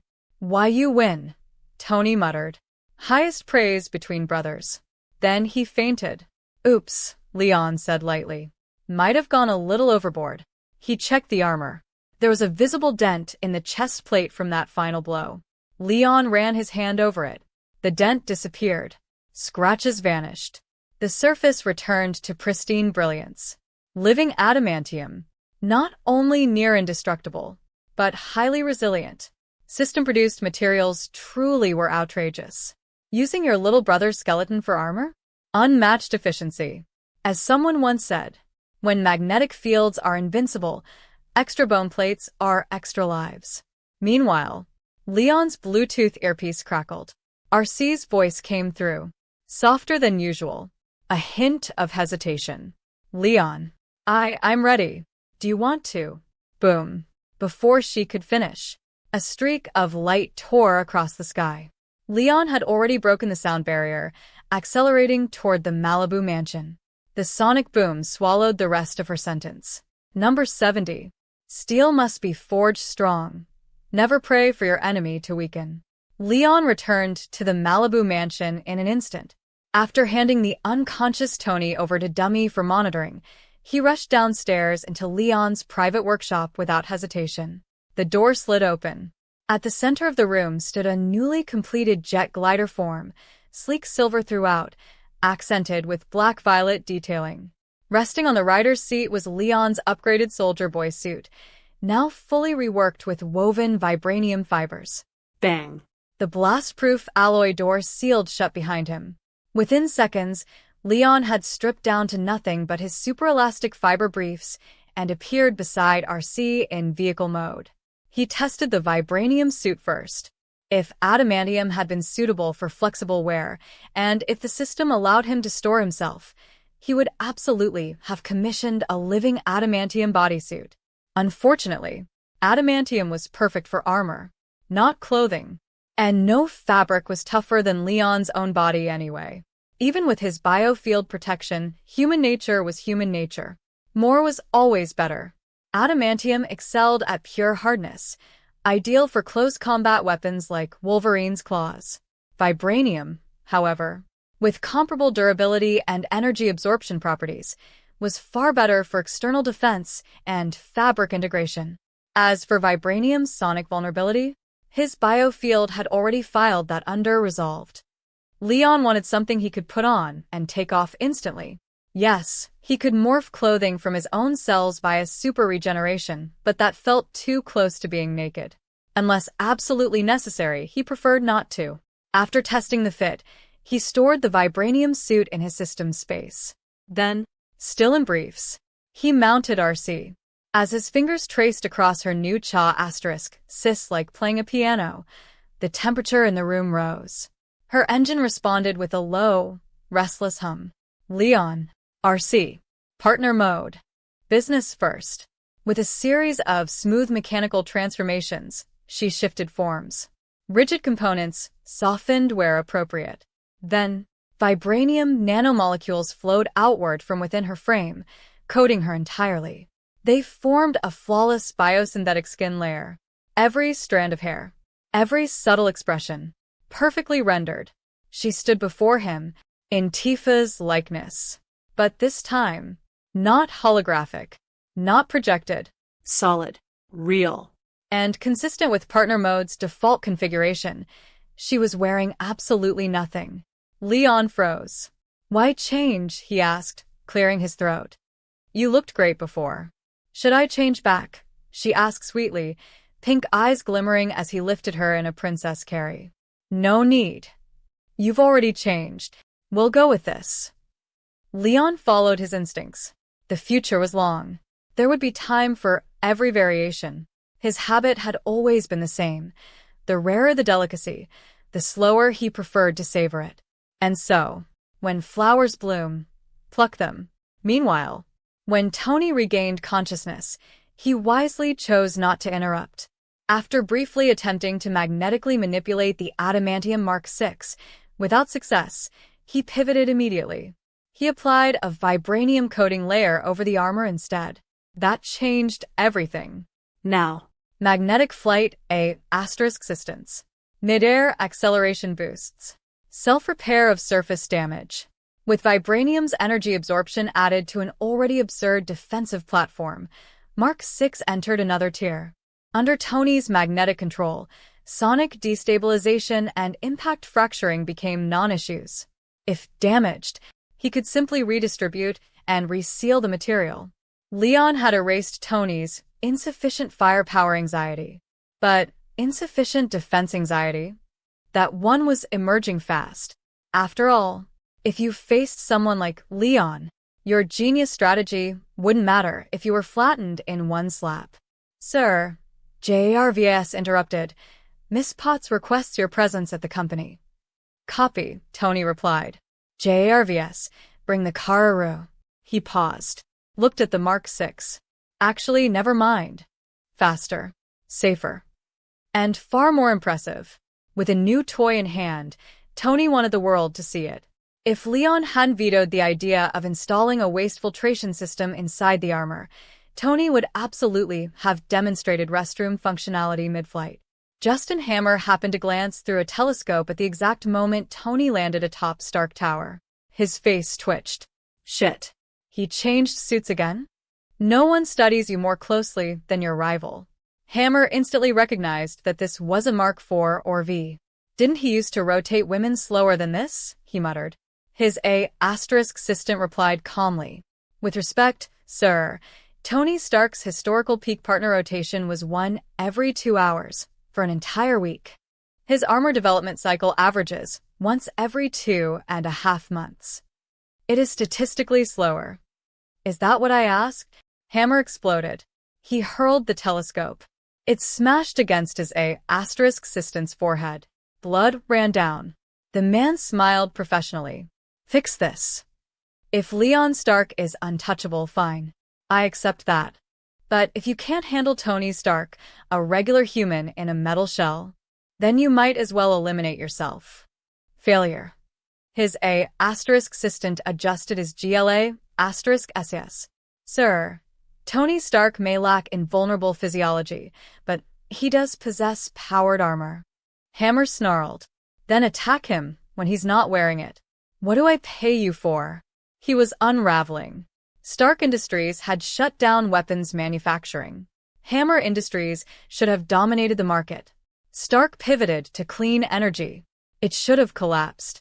Instead, Q2 revenue smashed projections. Stark Industries surged. Hammer stagnated, watching Tony get richer, stronger, more admired, while having an absurdly powerful brother as backup, was intolerable. Why? Hammer muttered darkly. Why does he get everything? Superhero, billionaire, genius, backed by a demigod sibling. Justin Hammer could not understand it. P.S. I've decided to give a special discount for our consistent readers. Just visit my Patreon, join as a free member, and message me there. I'll personally give you a discount so it's easier and more affordable for you. Please, if you're enjoying the FIC, even a little, supporting me would mean a lot. It helps a student stay independent. Patreon.com/Sagamaster789. Number 71. Civ business opportunity. Bait the willing. 1 week later, Mr. J, the ever-watchful personal secretary to Justin Hammer, was exhausted. For days, he had tracked Tony Stark's movements. Inside Stark Tower, Tony dressed like a model executive in tailored suits. But the moment he stepped outside, the armor was practically welded to him. Parties, events, bathroom breaks, armor. There was simply no opening. Mr. J had never believed the signation plan would succeed in the first place.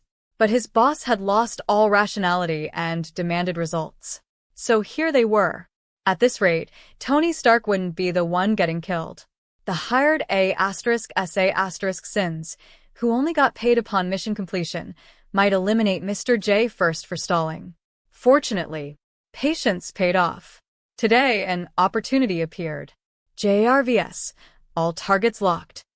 Yes, sir. All suspicious personnel identified. Tony, dressed casually and wearing a cap, mask, and GLA*SES for disguise, stood inside a milk tea shop near Stark Tower. The store's latest release? Silk stocking flavor. Tony had to try it. Also, it was time to clean up the people tailing him. JRVS had already flagged the sins days ago. Tony simply hadn't bothered. Now, he had free time. Might as well test a Mark 6 feature. Slurp. Wow. That is aggressively accurate. There was indeed a faint acidic, foot-like undertone. JRVS, confirm something for me, Tony muttered, glancing at the elegant Asian shop owner behind the counter. She didn't actually blend her stockings in, did she? Analysis indicates the odor profile originates from butyric acid produced by partially fermented glutinous rice. Low concentration, non-harmful, potentially beneficial to gut flora. Good. Tony finished the drink, smacked his lips thoughtfully. This could be a niche perfume line. Target demographic, extremely specific. Noted down. Product concept logged, sir. Should I contact Miss Potts? No need. This one's mine. Tony Stark had just identified a monetizable kink market. Purely entrepreneurial interest. Obviously.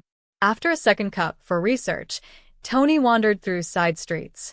Then, at a corner, he accidentally collided with a delicate, porcelain-like little blonde girl with twin ponytails. About 10 years old. She fell. But instead of screaming, she clung to his leg. Uncle, can you fix cars? Tony's paternal instincts activated instantly. What happened, sweetheart? He lifted her easily. She explained between sniffles. Her beautiful mother's car had broken down in a nearby underground parking garage. They'd been stuck for a long time. No one would help. Her mother was crying. Tony didn't hesitate. Lead the way. Overwatch. On a nearby rooftop, Mr. J lowered his binoculars. Target took the bait. Prepare. Boss wants no trace left. Do not let him contact Leon Stark. Understood, replied the squad leader through comms. With the right price, we'd even kill Homelander. Inside the underground parking structure, a team of black-clad mercenaries took position in shadows and upper levels. Their leader crushed his communicator. Tony followed the girl deeper underground. Where's your mom? He asked, scanning the area. No stalled vehicle in sight. Wait here, she said brightly. I'll go find her. Before Tony could respond, she skipped away into darkness, leaving him alone under a single overhead light. Slurp. He calmly enjoyed the remainder of his second silk stocking milk tea. Then, bang! A gunshot echoed. From the darkness ahead, a large masked man emerged, holding the little girl by the arm. She was crying now. Uncle, I'm sorry. I lied. Her voice trembled. Tony removed his mask and smiled assuringly. It's okay. Uncle's Iron Man. Figures began stepping from the shadows. One by one, surrounding him. The leader's voice was harsh and grating. Tony Stark. Hard to catch you without your tin suit. Tony scanned the circle casually. Unbothered. Yeah, he said lightly. I've been told I'm popular. Number 72. Embrace the darkness and sleep. I know what you're thinking. Tony drained the last of his silk stocking milk tea and spoke calmly. You're blocking signals in this semi-enclosed space. No armor. No Leon. No remote summon. You think that means you've got me? The mercenary leader grinned. Impressive, Tony Stark. Correct. No prize, though. He tossed a combat knife at Tony's feet. I'm not a monster. Kill yourself here and now, and I'll let the little girl go. He laughed. The knife clattered against the concrete. Tony didn't move. Instead, he smiled. You're underestimating the bond between brothers. If I call him, he'll come. Why? Because I'm Tony Stark, Iron Man, older brother of Leon Stark. The leader's eyes narrowed. Tony suddenly raised both arms dramatically, as if summoning something divine. Silence. Nothing happened. The leader exhaled sharply. Nice bluff. Kill him. Tony coughed lightly. He might be stuck in traffic. Gunfire erupted. But elsewhere, inside Stark Tower, the Mark 6 armor assembled automatically. Panels, gauntlets, boots, chest segments. They burst through the office's reinforced windows and rocketed toward Tony's location. Rather than take elevators, they spiraled downward, drilling directly through structure and concrete, choosing the shortest path possible while avoiding civilian casualties. The underground parking garage trembled. Gunfire slowed, then stopped. Smoke cleared. Tony stood unharmed. Dozens of bullets hovered around him, suspended midair, forming a rotating metallic halo. The sins froze. What the hell? Wasn't he just a normal man? The intel had been wrong. Very wrong.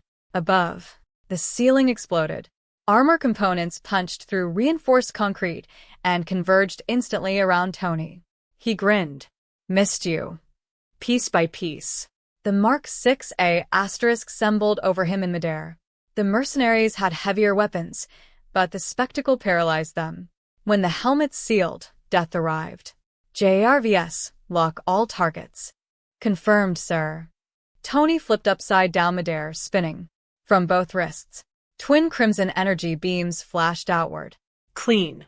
Precise. Every mercenary's skullcap was sliced flat in a synchronized sweep. Concrete echoed with wet impacts. The little girl broke free from the collapsing corpse of the leader and ran toward Tony. Uncle. Tony opened his faceplate and knelt. It's okay. But just before she reached him, her cheeks puffed. 2 purple-tinted silver needles shot from her mouth, directly toward his exposed eyes. Thuck.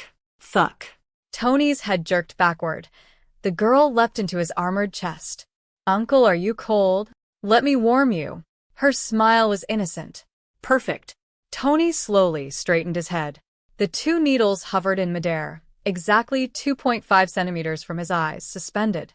Moving with him. The girl's expression shattered. Impossible. I heard them hit. You mean this? Tony said casually. Thuck. Thuck. He reproduced the sound flawlessly. Inside his throat, a micrometal reed vibrated, shaped by his magnetic control to mimic impact audio. The girl's voice dropped, distorted. Old. You tricked me? No, no. Tony tilted her chin upward. Life is about finding joy within the boundaries you control. Call me uncle again. Maybe I'll spare you. Instant transformation. Tears. Shaking voice. Uncle. Tony's smile faded. Children are treasures. Using sympathy as a weapon? You're filth. You've killed before. That means you understood the risks. He tightened his arms. Hydraulic pressure. She clawed. Bit. Kicked. Her voice reverted. Aged. Furious. Terrified. Stop. Stop. Don't. Tony's gaze remained steady. Cold. Sleep. Bone cracked. He released her. The small body fell limp to the ground. Number 73. A scientific railgun and Leon's bizarre adventure. Mr. J waited impatiently for confirmation from A*SA*Sin Ali. The silence dragged on. Something felt wrong. He turned to leave. Crack. A golden energy blast wrapped in deep blue lightning arced upward at an angle, punching through asphalt, reinforced concrete, and sealing layers in a perfectly calculated trajectory, and obliterated his head. Boom. His headless body collapsed.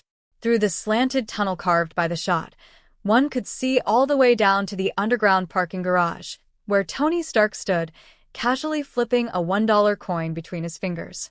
Not bad, Tony murmured with a smirk. First time using that move, and I nailed it. Sir, JRVS said gently, you appear to be angry. Maybe a little. Tony's voice lowered.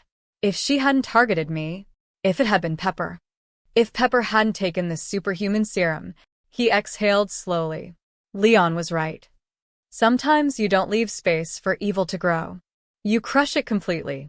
JRVS, tell Leon I approve the proposal I rejected before. Yes, sir. Tony ascended to the rooftop to confirm the kill, only to freeze. What the hell? Instead of a human corpse, a grotesque green-skinned goblin-like creature lay where Mr. J's body should have been. Elsewhere, Leon had spent an entire week test-driving his newly upgraded partner. Full throttle, non-stop, until RC began leaking oil. Maintenance was required. Otherwise, Leon was fully prepared to deliver Captain America's legendary line, I could do this all year. Unfortunately, RC had upgraded herself with a hypersensitive pseudoneural feedback system, set to 100% sensitivity. Every minor bump in the road transmitted full feedback. Her nearly infinite endurance had taken a serious hit. So, pit stop. Inside Leon's private lab, he retrieved the 2 heart-shaped herbs King Chaka had insisted he take. He swallowed one. Immediately. System notification. You have consumed the heart-shaped herb. Physical attributes slightly enhanced. System notification. You meet the selection criteria. Entering the spiritual domain of Bast, the panther goddess. System notification. Until observed by Bast's spiritual form, you will remain in an unobserved shadow state. His perspective shifted. He stood in a dense, violet mist. Visibility less than 2.5 meters, he muttered. What am I supposed to see? He wandered. Soon, he reached what appeared to be a swamp-like pool. The water, crystal clear. Depth, just barely covering his ever-present, indestructible fiber underwear. Comfortably warm. Perfect for a soak. Naturally, he dove in. The moment he submerged, total darkness. No panic. Just exploration. The deeper he swam, the deeper the water became. Soon he could no longer touch the surface. Then, he heard it. A mature, alluring female voice. Soft. Humming. Content. Leon perked up immediately. He swam toward the sound. Visibility, 0. Pure instinct navigation. Then, Thud. he swam headfirst into something soft. The humming stopped. Suddenly, an immense force clamped around his neck, like a divine steel vice. What? The grip was powerful enough to momentarily restrain even Leon's near-Superman-level physique. Realization dawned. He kicked upward hard, dragging the entity with him, and burst out of the water. Splash. Above the surface, the mist had cleared. Moonlight bathed the swamp in silver. Leon tilted his head back and saw absolutely nothing. What exactly is blocking my view? Boom. System notification. You have been expelled from Bast's spiritual domain by the enraged panther goddess. Back in reality, Leon examined his reflection. There was a distinct footprint on his face. Perfectly formed, imprinted onto his real body. He nodded thoughtfully. Nice foot shape. Prompt. Perform today's check-in? Leon grinned. System. I think I want to raise a cat. Open. Check-in complete. Reward obtained. Bast's collar. Bast's collar. Allows unlimited entry into Bast's spiritual domain. Defeat her, and you gain her eternal loyalty. Quality. Indestructible description. Find me. Conquer me. Take me. Number 74. Bast, Panther Goddess. Find me. Conquer me. Take me. Perfect. After reviewing the latest check-in reward, Leon immediately retrieved Bast's collar from his system space. It looked like a black ring made of something between leather and silk. The design resembled a typical SM-style choker, minus the chain. White lace trimmed the top and bottom edges. At first glance, it looked less like a divine artifact, and more like something from a very specific boutique. Whatever. I'm not the one wearing it. With a grin, Leon grabbed the collar. His consciousness plunged back into Bast's spiritual domain. Notification. Entered Bast's spiritual domain. Notification. You are not in shadow stealth mode. Bast has detected your presence. The world shifted. Dense black-violet mist swallowed his vision again. Visibility. Less than 2.5 meters. Leon was just about to activate observation hockey. Roar. A furious, Imbara asterisk said beastly roar exploded in his face. A colossal shadow, roughly the size of a freight truck, materialized before him. Before he could react, He was sent flying. the impact felt disturbingly familiar. For a split second, he thought he was about to transmigrate again. Fortunately, the hit hadn't broken his defense. He stabilized midair. Wait. System, did I just get slower? Because no matter how fast she was, he shouldn't have been completely unable to react. The system lagged briefly. Notification. Within Bast's spiritual domain, your 5 senses are significantly suppressed. Notification. In darkness, Bast's attributes increase to 200% of baseline. Agility greatly enhanced. 1 foot stepping into a higher divine tier. So, I have to beat her on her home field? Feels like a boss fight. Leon clicked his tongue. Observation hockey was active, but even his enhanced perception barely extended beyond 10 meters. That only gave him reaction time, not advantage, because Bast was a speed-type deity. You insolent mortal. Her voice, mature, powerful, undeniably feminine, echoed from the panther-shaped form. She vanished, then reappeared mid-stride, claws flashing. Rip. Leon dodged backward. Too slow. 3 sharp lines tore across his face. He blinked. She actually broke his defense. Her claws were sharper than her headbutt. He wiped the blood from his cheek with his tongue. The wound regenerated instantly. Spicy. I like it. He lunged again. But the battle rhythm had reversed. He was used to stat-checking opponents. Now? He was the one being kite. Whenever he barely managed to land a hit, she would disengage beyond 10 meters. Fully regenerate. Reset. A tank with infinite durability versus an A*SA*sin with extreme mobility and auto-heal. This fight could last until the end of time. Enough. You think I'm some overweight house cat? Leon snapped. Conqueror's hockey erupted outward, freezing Bast for a split second. That was all he needed. He activated the Fool, 100% final power amplification. His facial wounds vanished. His IQ dropped to 0. His body obeyed only the final command issued by his mind. He blinked and appeared directly in front of Bast. With full force, he grabbed and vigorously scratched beneath her chin. Then, raised a very provocative middle finger. Smirked. His eyes went vacant. Thought process. Terminated. You. Boom. Notification. You have been expelled from Bast's spiritual domain by the enraged panther goddess. Leon examined himself in the mirror. 1 clear footprint on each cheek. Perfect symmetry. He nodded. Now that's balance. He snapped a few commemorative photos before letting the marks fade. Until he experienced a qualitative leap in strength, he would not be returning. Absolutely not. Hellas Wolf Fenrir might represent maxed-out offense. But Bast? She was pure agility. Her speed alone wasn't unmanageable. It was the ghost-like footwork layered on top that made 1 + 1 greater than 3. He could barely touch her. And that was the truly frustrating part. Just 1 grab. What harm would that do? 30 days east of the river. 30 days west. He would reclaim this loss. With interest. JARVS patched in. Master Leon. Leon smirked. Oh, my brother finally changed his mind? Perfect timing. I'm in the mood. He ended the call. Walked over to RC, currently in spiritual standby. Pressed and held her activation switch.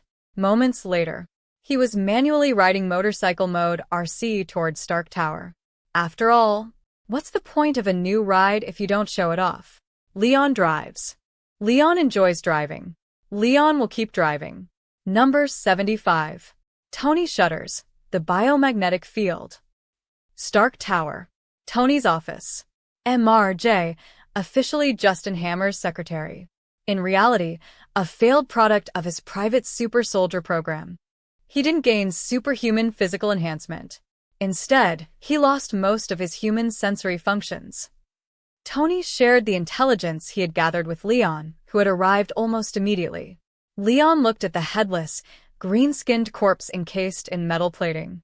At a glance, he knew this wasn't a human at all, but a Skrull, possessing the same shape-shifting abilities as their kind. Skrull? Tony frowned. Yeah. Leon nodded and began explaining the origins of the Skrulls and the threat they pose to Earth. After listening, Tony couldn't help but scoff. So you had RC dig up everything on Nick Fury, even the part about his lover being a Skrull? He was genuinely stunned by the director's questionable taste. How the hell did Fury even manage that? Even without seeing MRJ's true form, Tony could already imagine how grotesque it must have been from the wrinkled green skin alone. He inhaled sharply. Just imagining the scene was horrifying enough. I'm guessing this guy was replaced by a Skrull after the super soldier experiment failed, Leon speculated. Rhodey's image flashed briefly through his mind before he looked at Tony again. Don't tell Fury about this one yet. I'm already handling the Skrull problem. No need to worry. It shouldn't be long before I wipe them out entirely. Okay, Tony replied. Call me if you need backup.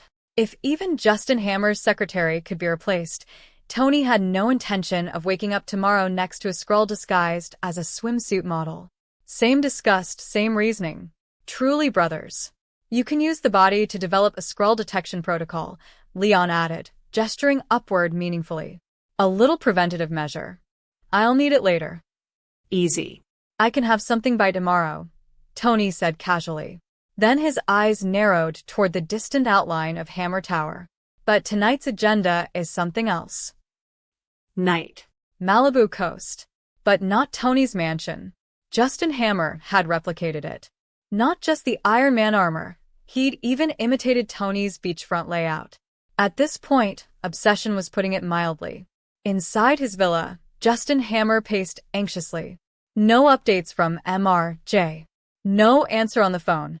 In a fit of rage, he smashed his phone against the wall. Shit. Useless trash. He grabbed the champagne he'd prepared to celebrate and chugged straight from the bottle before stumbling out onto the sea-facing balcony, letting the cold ocean wind cool his thoughts. Then, what's that?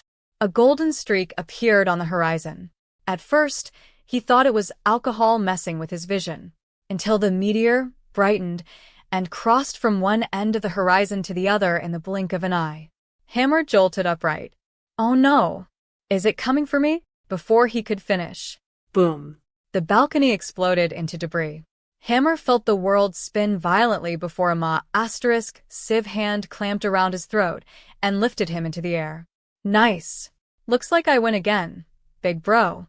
Leon grinned, turning toward Tony, who arrived a moment later in the Mark VI armor. He casually dangled Justin Hammer in his grip. The man's GLA*SES cracked in half and his face frozen in utter confusion. Who am I? Where am I? What is happening? Shit, Tony muttered. How is that biofield of yours so broken? You can even ignore air resistance. Unwilling to concede, he declared on the spot. Fine. Tomorrow I'm inventing a biomagnetic field. Leon blinked. If anyone else had said that, he would have laughed.